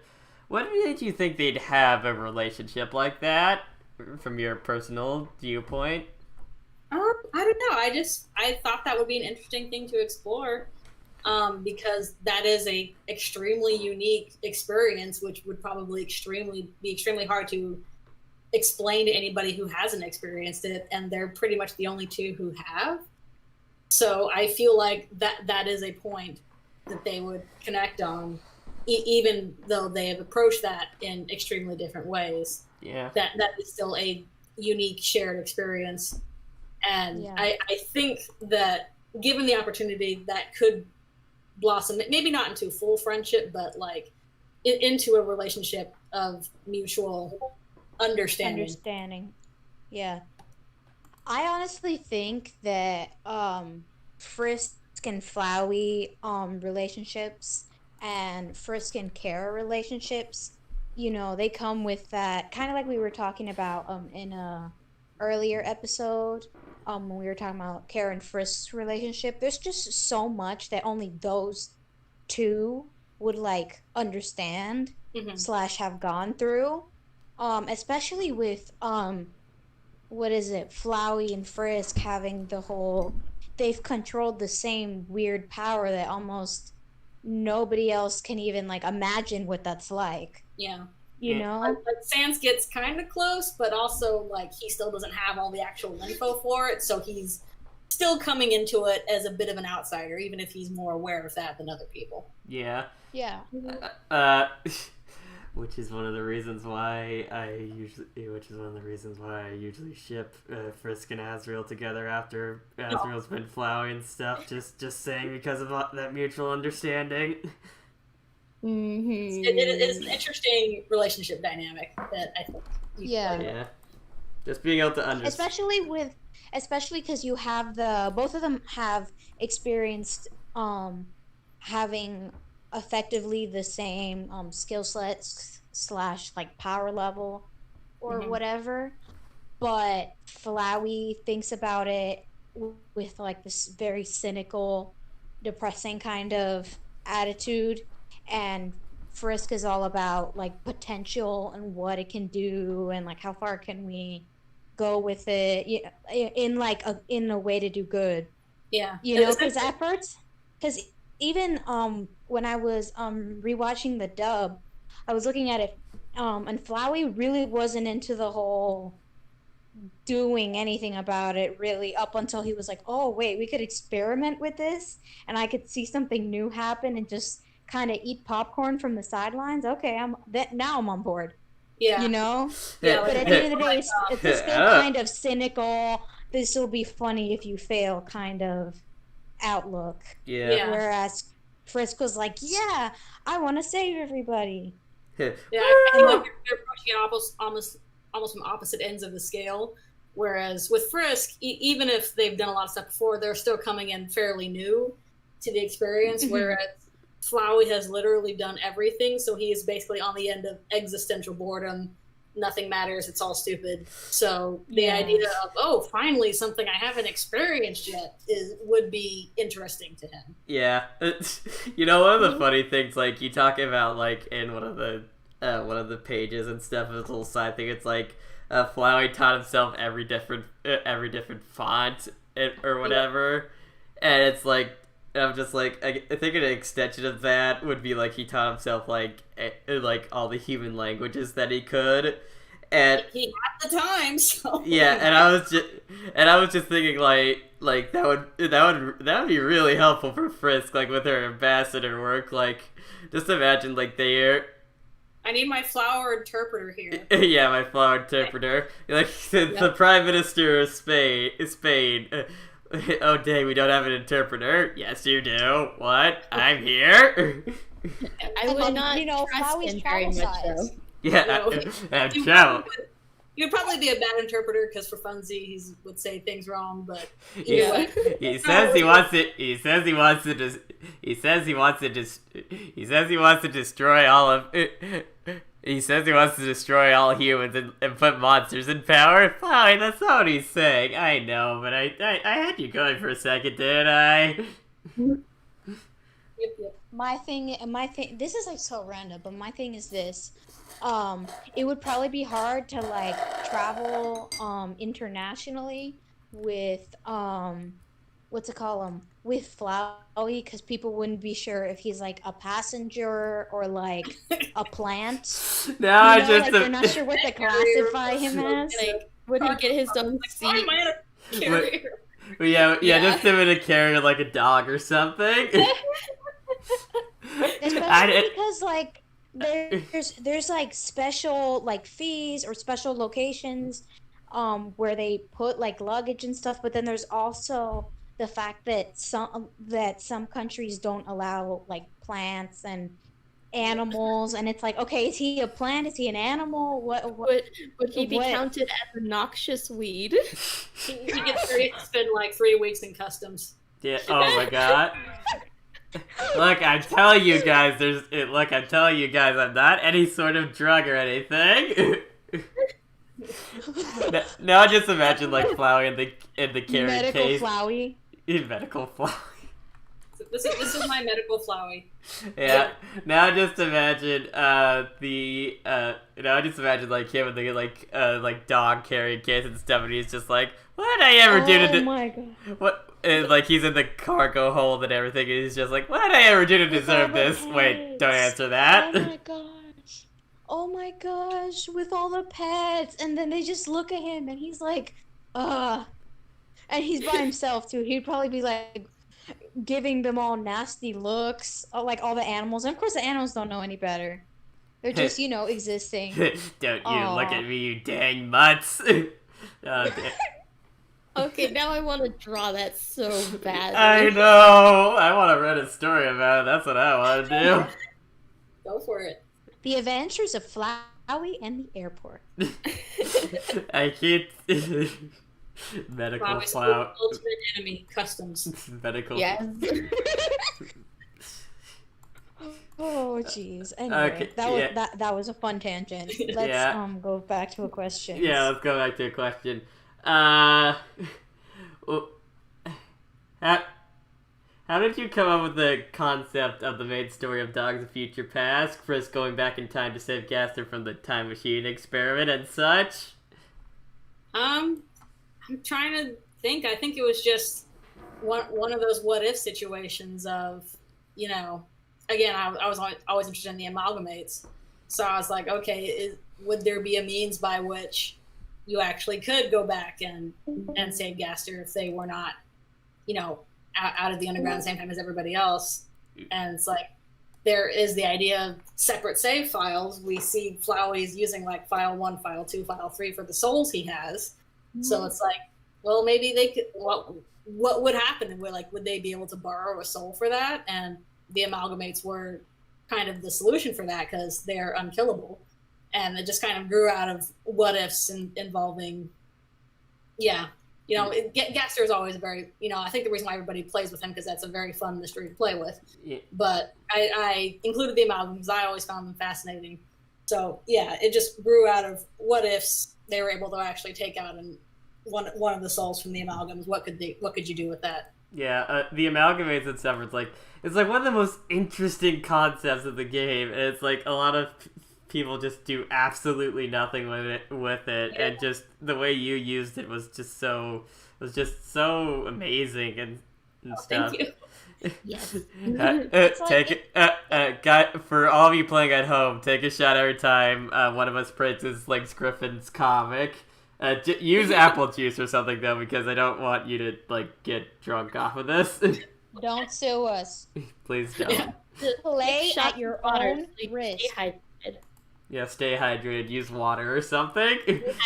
Dehydration is not allowed on this stream. You get dehydrated, you are banned. Anyways, just the way you use the amalgamates and stuff. It was just so interesting, and the fact that also I'm kind of sad because in the AU that I wrote, I didn't really use the amalgamates much at all and stuff. Besides, I think maybe as a brief aside, Gaster helped separate them and stuff when he came back in my AU and everything. And that's beside the point. So yeah, it's just really interesting. Elsa, you wanted to say something? Yeah. I was just gonna chime in that agreeing with you that amalgamates, along with one of the our episode with Insanely ADD, where we were talking about, I don't know if we brought up the Ambassador Papyrus thing. I think we did. That's another. Those two concepts are if I was to make a list, I would easily put those two at the top of most underutilized. That would be just the most fun to do. Yeah, it's we need it. We need more amalgamates, and we need more Ambassador Papyrus, and we need more this and that, and it's just I mean, on one hand, what we do have is awesome. We're literally discussing it, but it's if only more people just decided to go for it, or came up with a good story that uses it, Yeah, there's so much potential just in the canon itself for directions to go, and that was just a direction that interested me, so I kept poking at it. Yeah. Heck, it interested a lot of people, otherwise they wouldn't have read it, right? Yeah. And what did it lead you to here eventually? Anyways, next question. What made you want Greater Dog to be one of the central characters in this? Greatest. I thought it was. I think. What? Greatest Dog would be. Yeah. I guess he's actually cooler. Yeah. But, anyways, was it because they had a good contrast with your even-tempered Frisk and your mischievous Flowey? Yeah. Probably that. There's a number of reasons. I felt like it was a great contrast to have kind of this more, optimistic, happy person to Chris's stoicism and Flowey's, Flowey antagonistic nature. I think I saw one person describe it as the ego, the superego, and the id. Oh my god. With Greatest Dog being the superego and Frisk is the ego and Flowey is the id. And but yeah, I thought that'd be a fun dynamic to play with. I like drawing dogs, so I'm like, it's an excuse to draw a lot of dogs. I get to draw more dogs this way. And also, in story, using the excuse of the dogs were around at that time. Spoiler warning: the next section of paper trails, Dark World and stuff is going to be just filled with a bunch of dogs because of that. Came around all these dogs. Where did they come from? Woof woof. It's okay. I get to draw lots of fluffies with all the princes, so I got my fluffy quota going. Yeah, again, like, one of my favorite exchanges they have is like when they're actually selecting the save files at the start, and they're just like, and Frisk is like, which file should I pick? And Flower's just like, none of them, all of them. Exactly. So, yeah, and Greatest Dog was just a lot of fun to write. It was nice to have that counter to the more stoic, more antagonistic, but a character that was just enthusiastic about everything. Like, yeah, I feel very Doug from Up radiation from him, and I love it. Dogs are just fun to write because they are. Now just imagine. Now I'm just glad that the underground doesn't have any squirrels. I know, they'd be so distracted. Yeah, time and space is being destroyed. Squirrel! Guys, I gotta chase this thing. All of existence is literally collapsing out on someone. You want to chase a dumb furry animal? But it's a squirrel. I'm a dog. Wait. And yeah, dogs are just fun to work with anyway, because there's a lot of dog monsters, and dogs are cute. Dogs are fun to write. Yeah. Good puppers. Mm-hmm.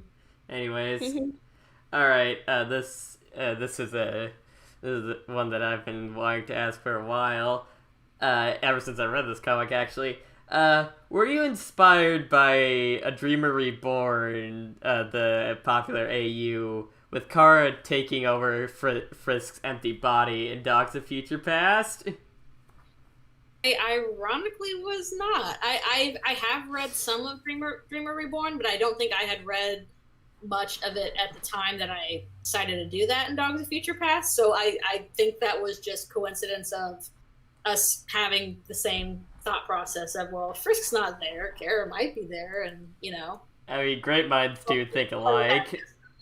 So yeah, pretty much. I did not read that beforehand. I'll be unfortunately honest, I don't read that much fan fiction. I have since then more, but it was an issue of time and all that stuff. But in this case, I had not read it beforehand. I think we both just had similar ideas. Yeah. Yeah. It is a cool concept. Yeah, it's fun to work with. Yep. Yeah, anyways, this one's gonna be probably a long one, so, Void Dimension they go to a Dog's Future Past seems to be inspired by programming when it comes to making a game. Do you have any experience in coding to get these references from, or was it another thing you just had to research? Because research like the cult stuff, I never thought I'd be comparing programming to cults, but here we are. I wish I was better at coding. There are coding things I want to do. Unfortunately, I don't think I have the brain for it. I've tried, and it's been a struggle for me. But at least in the case of Dog of Future Past, that was literally me looking up extra Undertale content. I know people had posted videos online of like, look at all the secret rooms in Undertale, and I was like, ooh, and I literally my reference was some videos that basically data miners posted of these are all these test rooms that are in the game's code, but you normally can't access. So yeah, literally everything I was drawing from was test rooms that I saw on YouTube that you can access in the game if you know how to do debug mode and all that stuff. Mm-hmm. Yep. Yeah, I think that was like a really cool inclusion, like in my opinion. I don't see a whole lot being done with that. Yeah, I just thought it was super fun. I really enjoyed watching all this, here's extra stuff that is in the game but is not in the game. And I'm like, you could interpret that creatively, and it was a lot of fun to do. Mhm. So I think Pasta Guy went BRB. So Yeah, I had fun doing that. So I just that literally was all my references was other people's data mining. Nice. Hey, that's not. I know that there are a few people who make tail content that have um plenty of experience with coding, and so they like bring this whole other to it. But I mean, like you said, there's so much in canon. It's not required. You can work with things without actually knowing. You can make something that's like super meta in terms of how games work without actually knowing that much about games, simply because of like the nature of like how Undertale is. Yeah, like Undertale already has a meta aspect of it that's very easy to build up into a number of different directions. He has returned. Yeah. Welcome back. It's alright. All the strawberry lemonade got drank, and I had to go put it out. I'm jealous. I love strawberry. Dang it, he still didn't share any. To be fair, it wasn't all that great. That's too bad. Anyway. Alright, Alright, so next question. What inspired your characterization of Gaster? Was it a certain wise scientist from Kingdom Hearts, perhaps? Oh, like Ansem? Ansem the Wise, not Ansem the final boss. God dang it, Nomura. Thanks, Kingdom Hearts. My characterization. I don't know. I again, because we know literally nothing about him except for basically he made the core and then he imploded. Like that's what we know. He exists. Yeah, and he supposedly exists. But yeah, I did at some point. I just felt he exists, but not really. Yeah. I don't know. It felt appropriate for the story in terms of someone who had done terrible things and was not over it yet, basically, because he was basically blaming himself and lashing out at anybody that tried to help him because he didn't feel like he deserved help. Yeah. Honestly, like, now that I look back at it, like Ansem the Wise and Dr. Gaster, both your interpretation and the interpretation I did, like, they're like really similar if you think about it. Like, instead of being banished to to the world of darkness and stuff, to the void and stuff, they're banished to like the world of darkness and everything. About resentment towards their, former apprentices and all that stuff. Yeah, I'm sure there was probably some subconscious influence there, because goodness knows I was in Kingdom Hearts fandom for over a decade, many years of my life. Yeah, there's probably some influence there that I'm not even aware of. Yeah, honestly though, I would totally love Christopher Lee to voice Dr. Gaster. Well, if he was still around. So. Rip. Alright. Yep. Alright, so, yeah. I'm guessing, I have a couple more Dogs Future Past questions I want to ask, but my associates in the private chat had said we should probably ask a couple of paper trail questions to shake things up. So, moving on to Paper Trail, what was it like going back to writing Undertale characters after so long? After just like this big break and everything? I know there was a big break there. It was a fun, interesting challenge, but at the same time, it still all feels like a different approach, because I feel like the Undertale characters and the Deltarune characters are still separate characters, even if they look and behave in a lot of different ways. They don't have the same backgrounds. So I've just been trying to approach them, well, okay, if they have a different background, how would they act, but that's still like a reflection of their Undertale self, but not the same thing. So in some ways, it's still been like doing different characters, but not. It's a little weird. Yeah. But it was fun. It's again, it's basically a canonical AU. Yeah. So it was fun tackling it from basically. I think it's going to end up being a very different angle than what people are used to those characters. Yeah. Already are. Yeah. Honestly, like with Deltarune and stuff, like again, when Deltarune came out, it's like it came out like when I first like saw Toriel wake Chris up and everything again, just like I made noises that ironically enough only dogs could hear, because I was just like, it's all the people, it's the thing with the thing. Yeah, I mentioned that before, but anyways, yeah. As someone who's just about to start writing a Deltarune fanfic, well, I've already written a short story that's only 4 chapters, called "The Disappearance of Frisk Dreamer." Hatsune Miku, huh? No, it's called it's called "The Disappearance of Frisk Dreamer." And it's actually based off of the disappearance. Yes. No. Okay. It's based off the disappearance of Haruhi Suzumiya. It's basically. Sorry, I couldn't not do that. Yeah, I know you couldn't. Which, by the way, before I actually started writing this stuff, and I would actually listen to the disappearance of Haruhi Suzumiya's soundtrack while working on this thing. 1, because it set the mood, and 2, it's just a really damn good soundtrack. And I would like Google like the disappearance of, and Hatsune Miku would come up and be like, wait, what? And I read up about it. I'm just like, oh, well, wow, I didn't know that happened.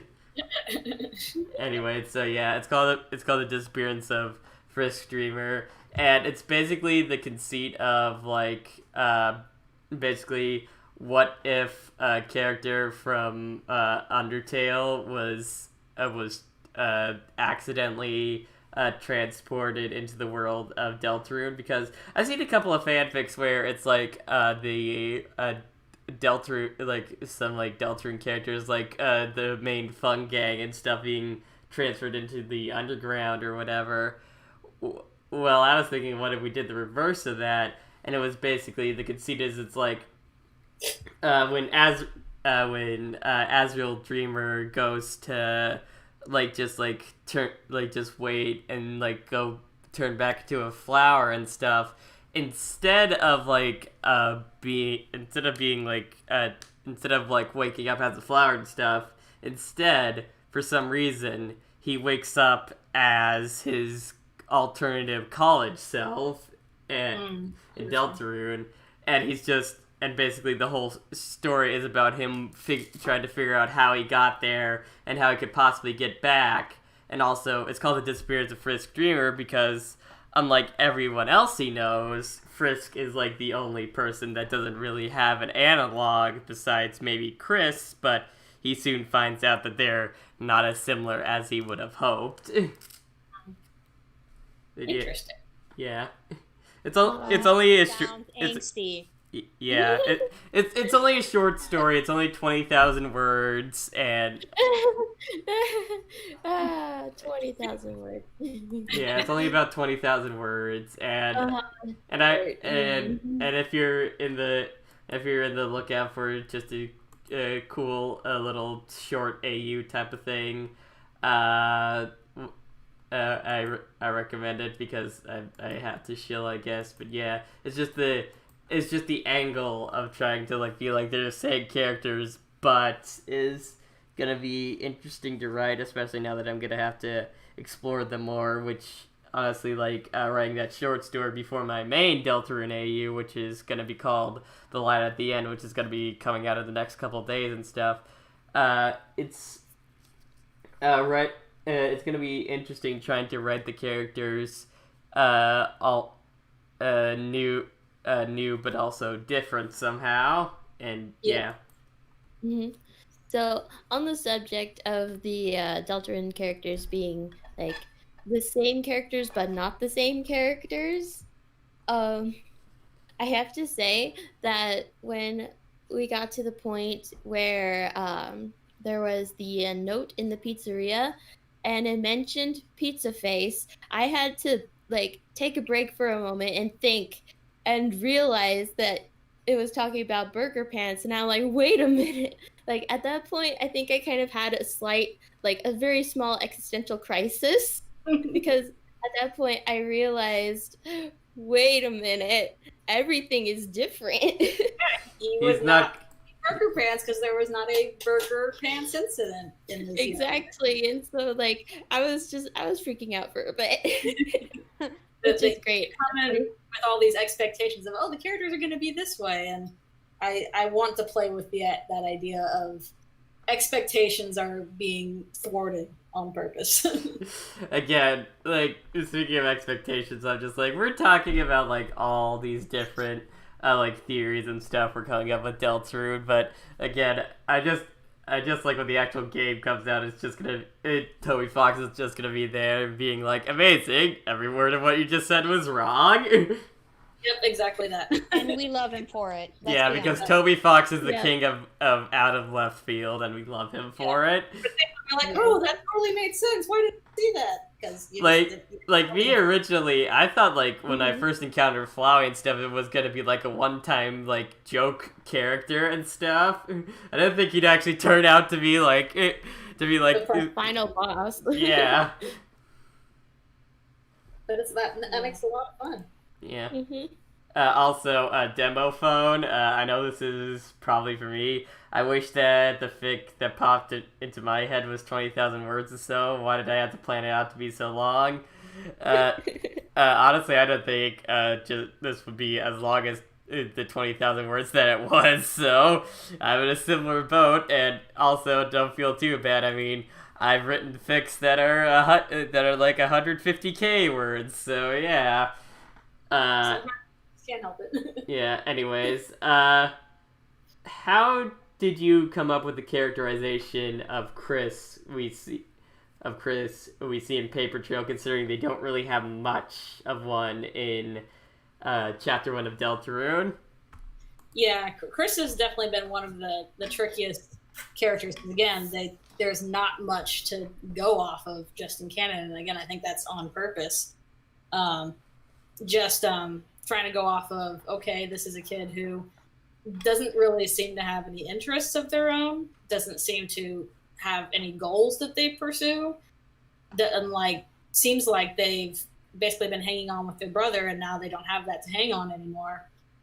Doesn't seem to make friends easily, even though they have friends with Noelle and Monster Kid and other people clearly care about them, but there's some disconnect there that's keeping them from fully connecting back. They don't seem very, very talkative.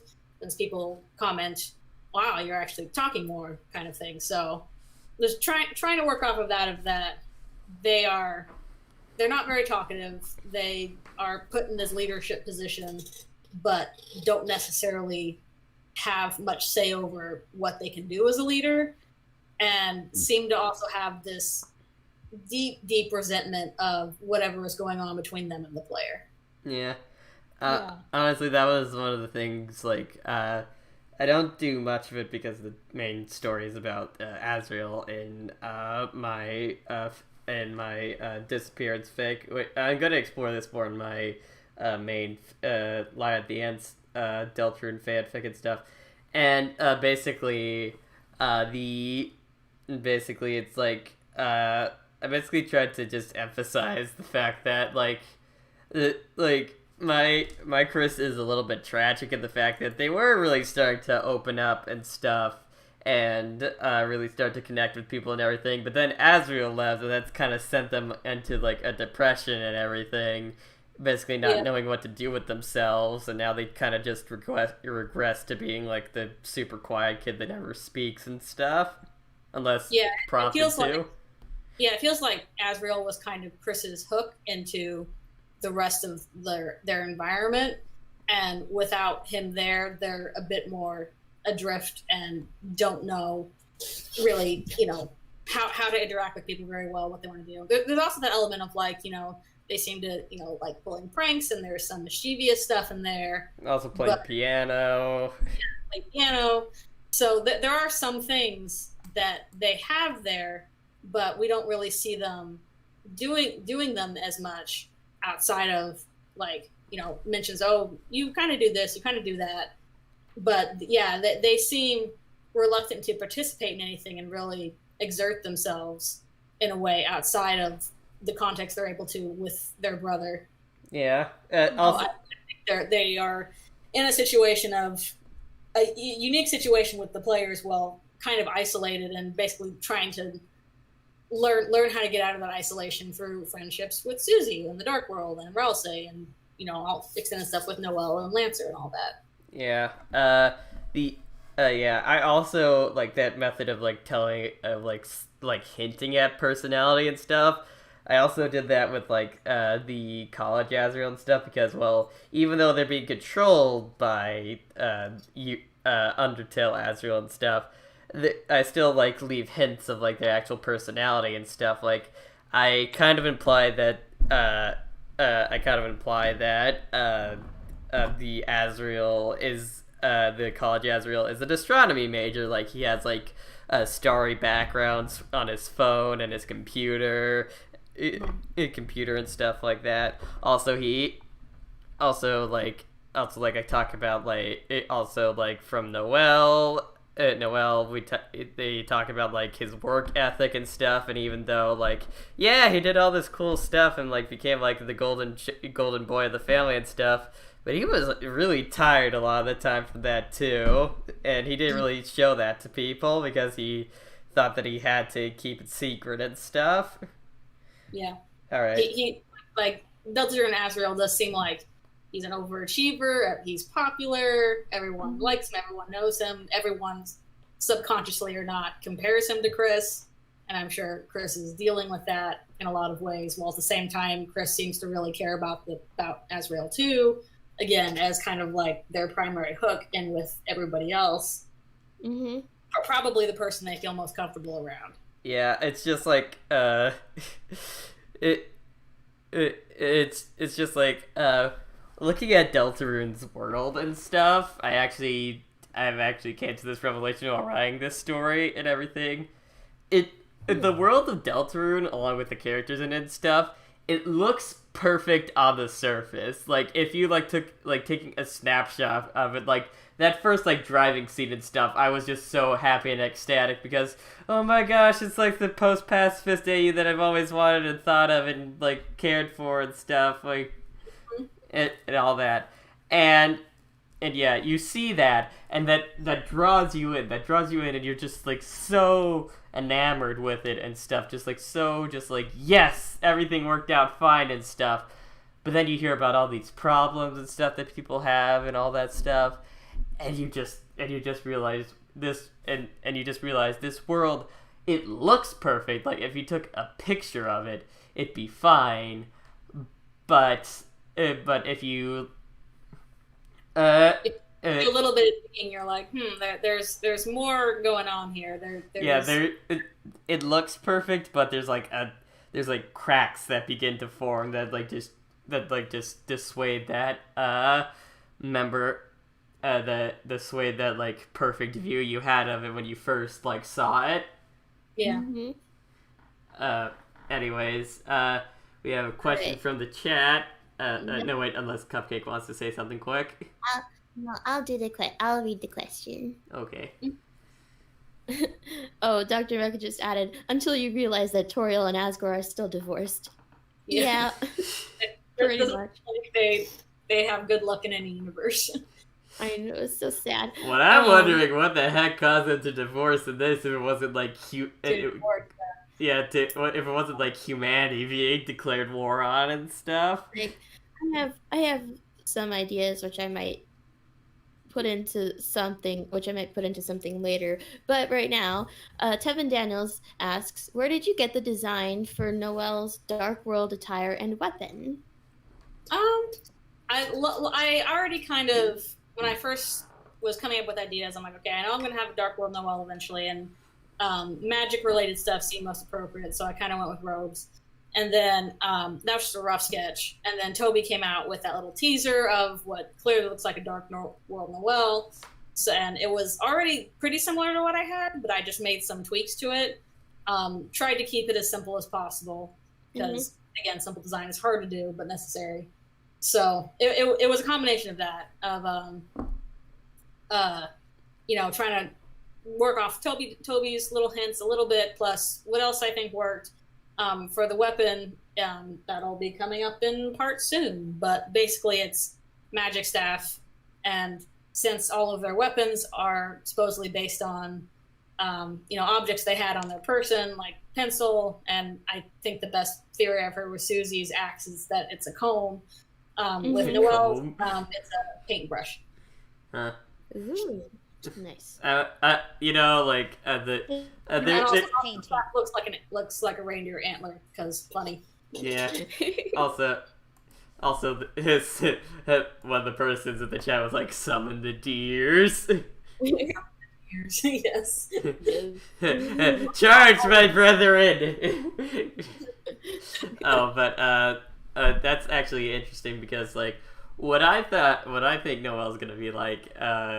Honestly, it's like what I imagine for the Noel I'm gonna be using in my fanfic, because of course Noel's gonna end up in the Dark World in my thing, is that she's gonna be an archer and stuff, kind of in the mold of Kagome from Inuyasha. So, yeah. Yeah, I think also part of my thing, this will come up in parts very soon, was basically trying to work out things in terms of relation to how Chris fights, which is the whole dodging bullets thing, and acting. So I tried to tie it in with the act of dodging bullets, since we've already got Rouse as the healer, and we have Susie as the tank who does the attacking. So I'm like, okay, what's a role that Noel can fill in terms of bullet dodging, and tried to work around that. Anyway, that's a good approach, yeah. Super NG said paintbrush made from one of Noel's own antlers. Ooh. That seems a bit weird and a bit too long for a paintbrush. I think it would be very hard to make a paintbrush out of an antler, but there was jokes going around earlier that I'm like, do the holidays shed their antlers? Because reindeer regularly shed antlers, so you could get some jokes out of that.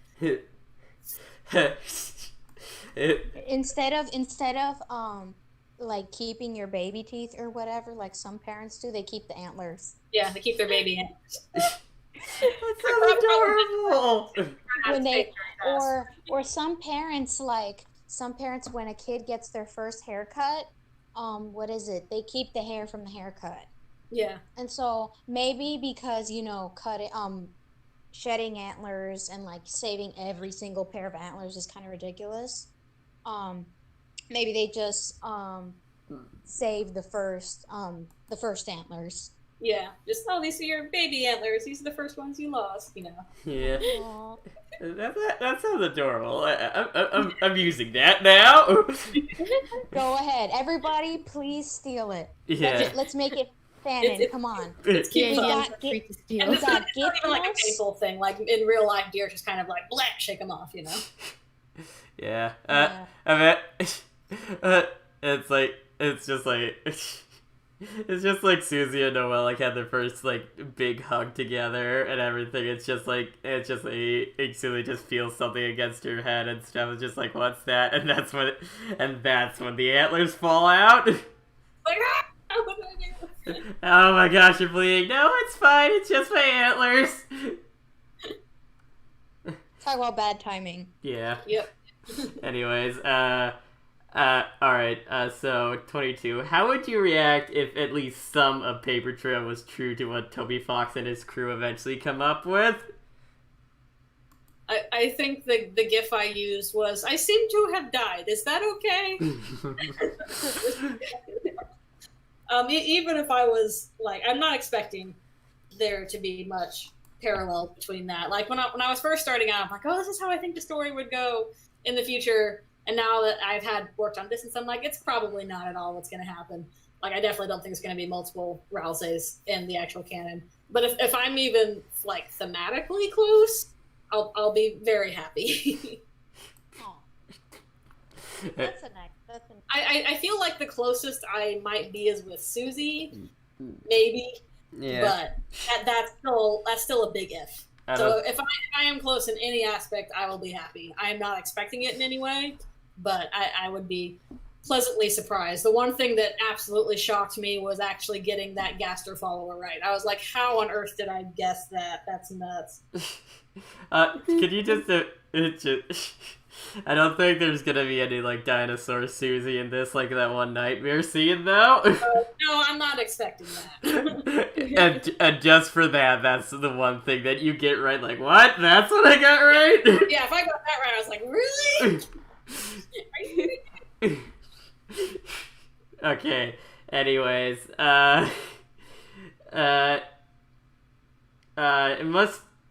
it must have been harder dealing with the fact that you had to come up with your own unique characters and worlds for Paper Trail over Docks of Future Past. How did you deal with this? Honestly, I'm kind of surprised more people haven't done this because it's a lot of fun.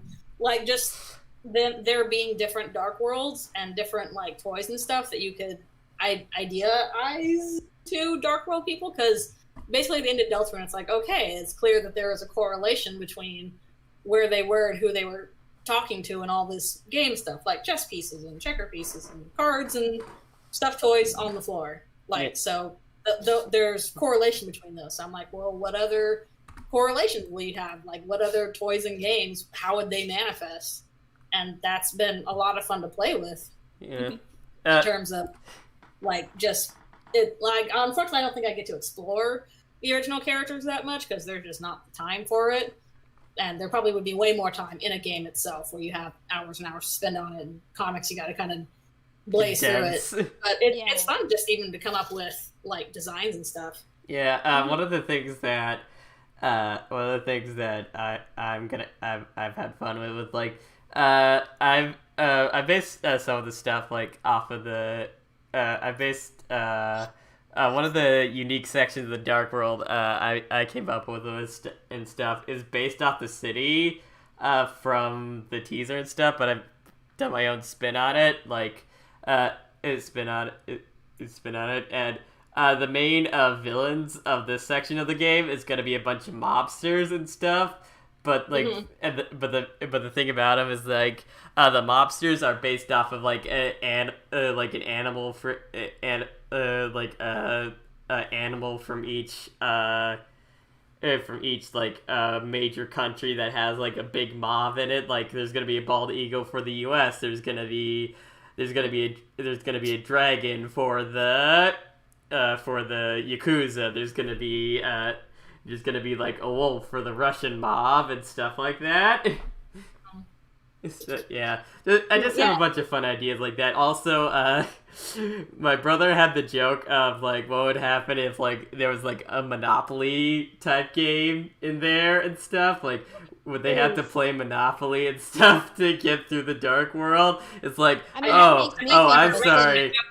We're making that joke in a live stream yesterday. Actually, I'm like, it's a good thing they never run into Monopoly. I'm sorry. You can't battle the like Queen of Hearts or whatever. You haven't owned enough hotels on Baltic yet, so. I would think Monopoly would be what is it? Monopoly would be the perfect place for like a really busy, packed city with like, since so many railroads, and then there's people driving around and like.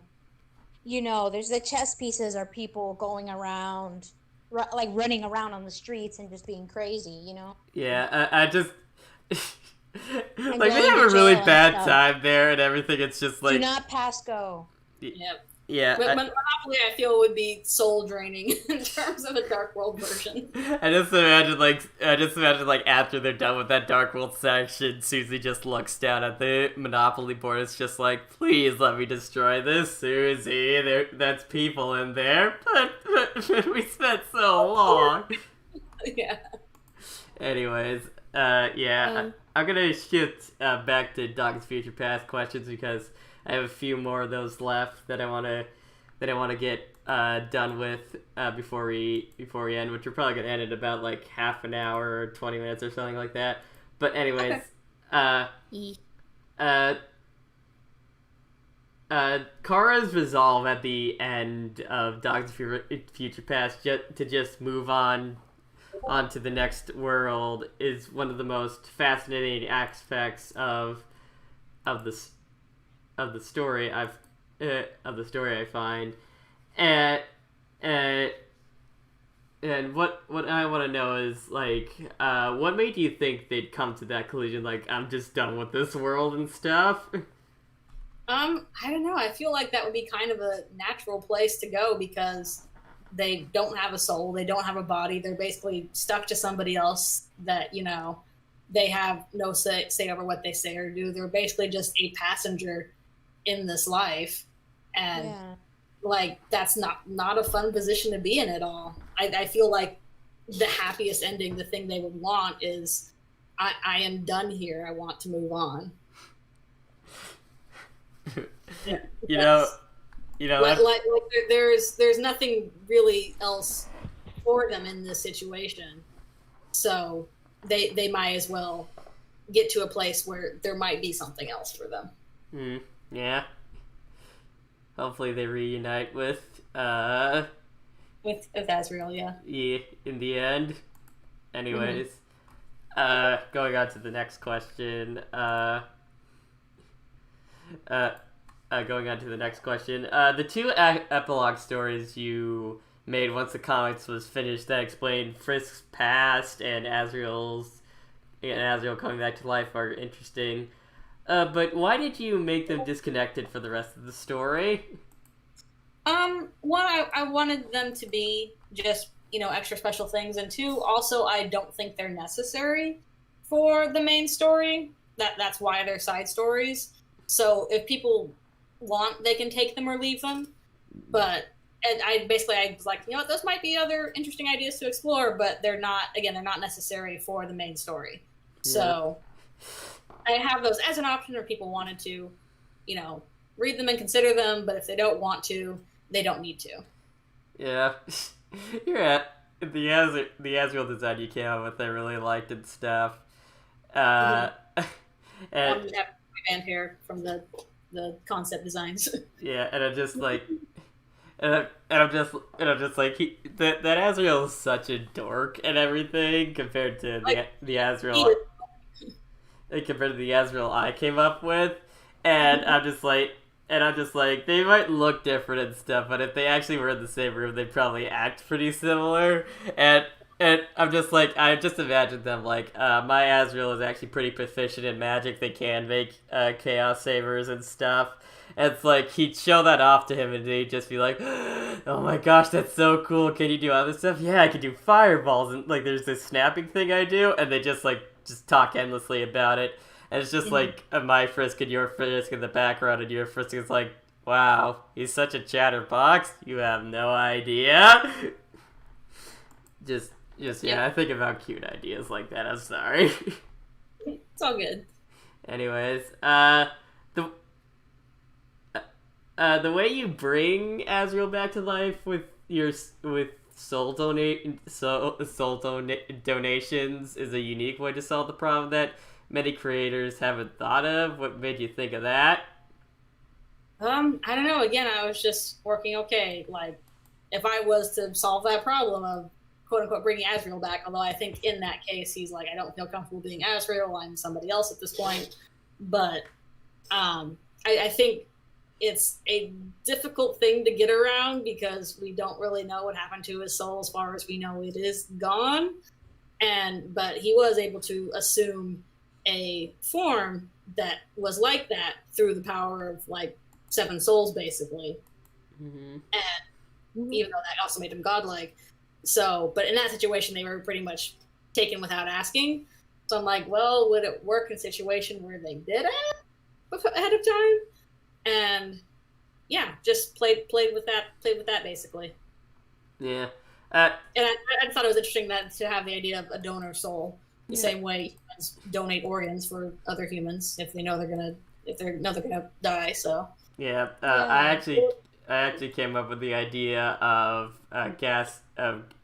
my Gaster like making an artificial soul and body for him, which a lot of people forget. A lot of the times it's just like, oh, he has a new soul and stuff. I'm just like, that's not gonna make him a new body though. That's just gonna be flowing with a soul in it. But yeah. Anyways, it's so yeah. It's like the cereal with the special prize in it. Special prize for me. Yeah. Yeah, A prize in a box. It's a soul. Wow. So yeah, people tackle that problem in a lot of different ways. That was just my thoughts on. Yeah. Well, how would you solve that kind of problem? And that was, I felt, the solution that was interesting to me, even and potentially possible, even if it would be very difficult.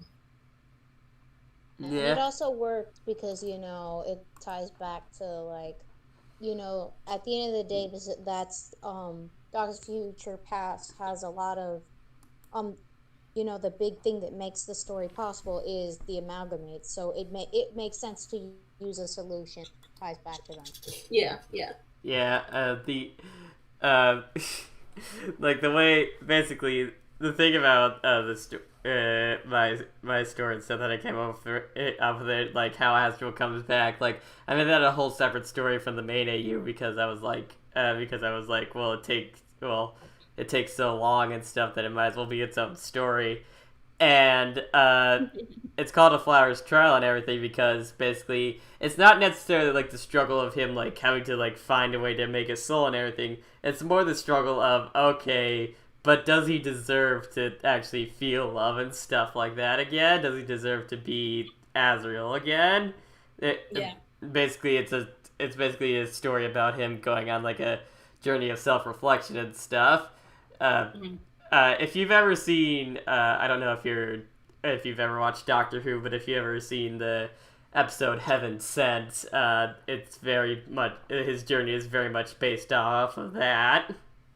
I've seen some Doctor Who, but not that episode. Oh, you should. It's fantastic.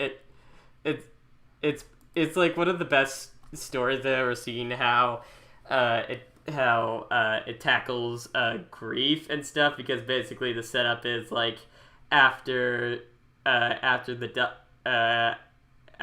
of the companions dies and stuff, the Doctor is whisked away into this one place where he basically has to find his way out of this out of this castle and stuff, and the castle is basically this. This castle is basically like he's all alone here, and the only thing that's chasing him is this like horrific beast type thing covered by this veil, which he never gets to see, and we never get to see a clear picture of it and stuff. All we get to see is like it's like grotesque hands and everything. It's kind of like the Dementors from Harry Potter, and it's just like and it's just like super, and it's just like a super interesting character piece because he's like all alone here, having to deal with his depression and stuff, and along with the fact that he has to go through all this and stuff. And also, it's just really amazing to see like an actor being able to carry a 60-minute episode of TV basically all by himself for the most part. But next question. We only have two more questions from our main list, but I'm sure that the chat also has a couple more questions they want to ask. Like, get all your questions out soon, guys, because we're going to be wrapping this up. Do it now. Yeah. One person in the chat was like, it'd actually be Mr. Mine Opally because it's Deltarune and it's a knockoff, and it'd be like some sort of knockoff, like it's Super Smasher Fighters or whatever. Mr. Monopsony. Yeah, I actually came up with like my in my story, like my Azrael listens to some music to calm him down and stuff, and the music he listens to is from this game called Kingdom Souls, and it's called a song, and it's from a song called "Dearly Adored." Yep. It's fun to do that little knockoff stuff. Yeah. Knockoff stuff is the best. I love it. Yeah. Like, not as much in real life, but Fiction. yes. I love that one thing where it was like I love that one thing where it's like that one that one ask was like, wait a minute, if everything's like different and stuff and it's like a knockoff and stuff, wouldn't Undertale be called Cave Story? Yep. Cave Story. Yep. It's terrible. Yeah. Anyways, what's it like dealing with characters you have to make your own arc for, separate from the arcs that they're most likely going to have in game? Like, I'm pretty sure, like, I'm sure there's like some stuff that are gonna be parallels, like Susie, like feeling like they're a monster that can't be with Noelle and stuff like that. But what's it like coming up with unique character arcs for characters that are most likely gonna have a different arc and stuff? And again, basically you work off kind of what you know and how you think things might be. I guess it's kind of like, you know, an archaeologist digs up some dinosaur bones and they're like, well, what does this dinosaur look like, you know, in full?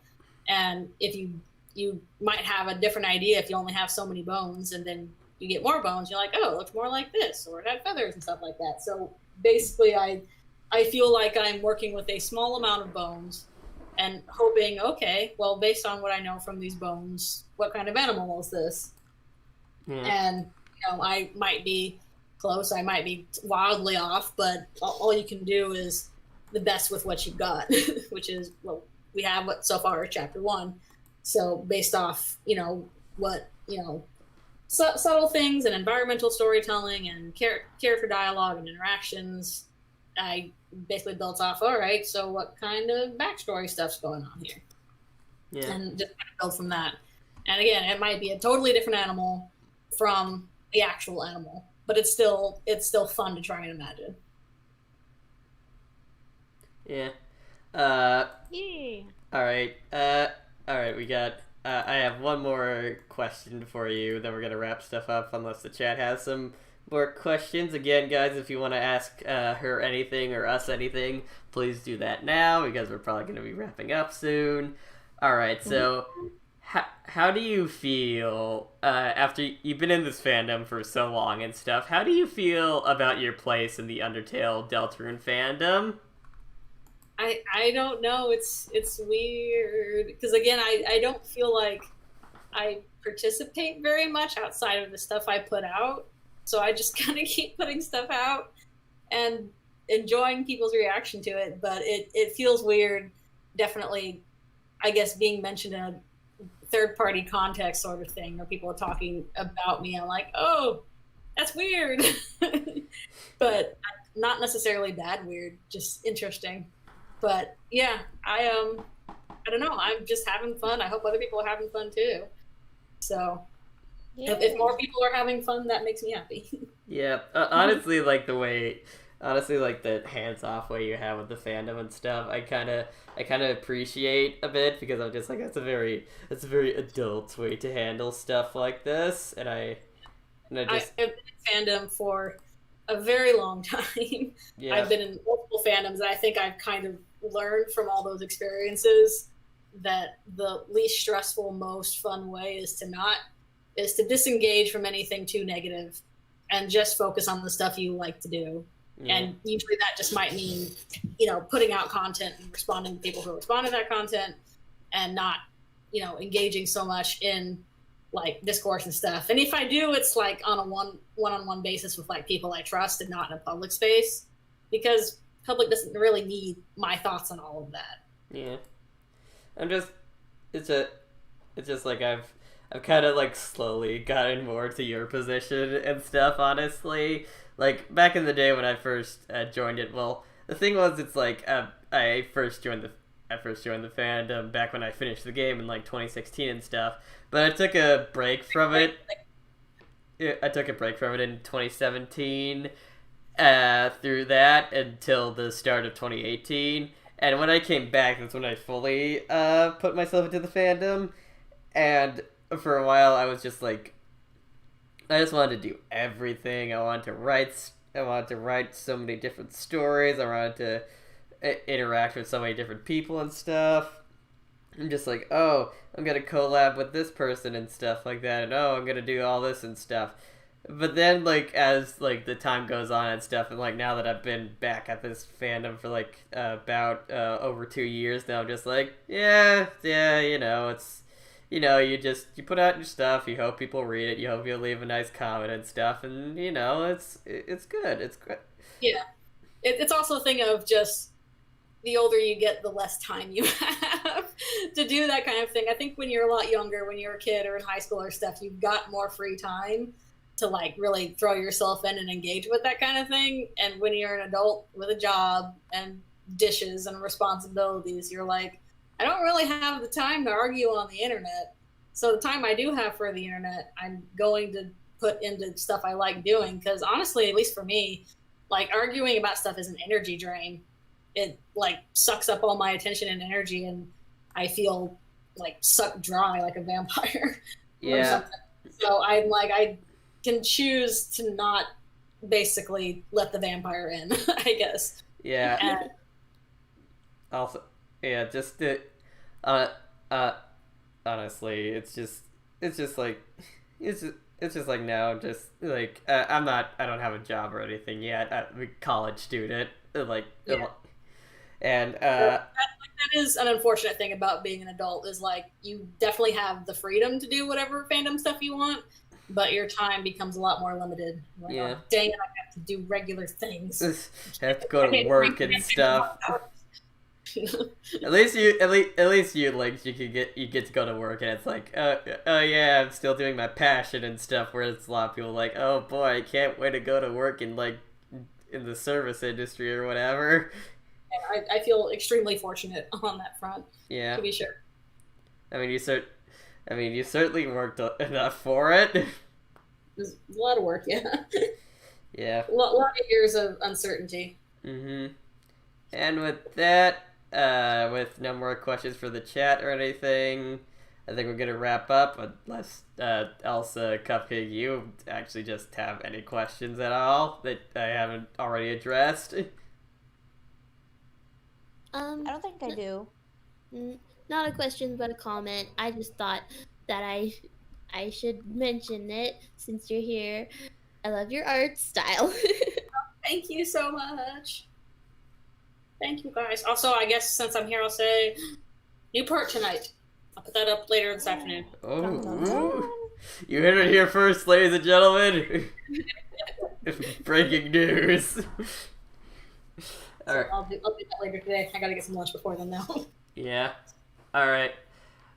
So yeah, let's wrap this all up. Thank you, Lynxgriffin, for being on here, and also thank you, Cupcake and Elsa 12TMT, for also joining me. And thank you for having me. Yeah. It was nice. It was nice to meet you and, like, yeah, talk and stuff. Yes, definitely. Talk with one of my personal Undertale senpais. Again, thank you guys for having me. This is a fun conversation. Yeah. And for those still listening and wondering what we're going to be doing next time on the Determined Podcast, we're going to be having another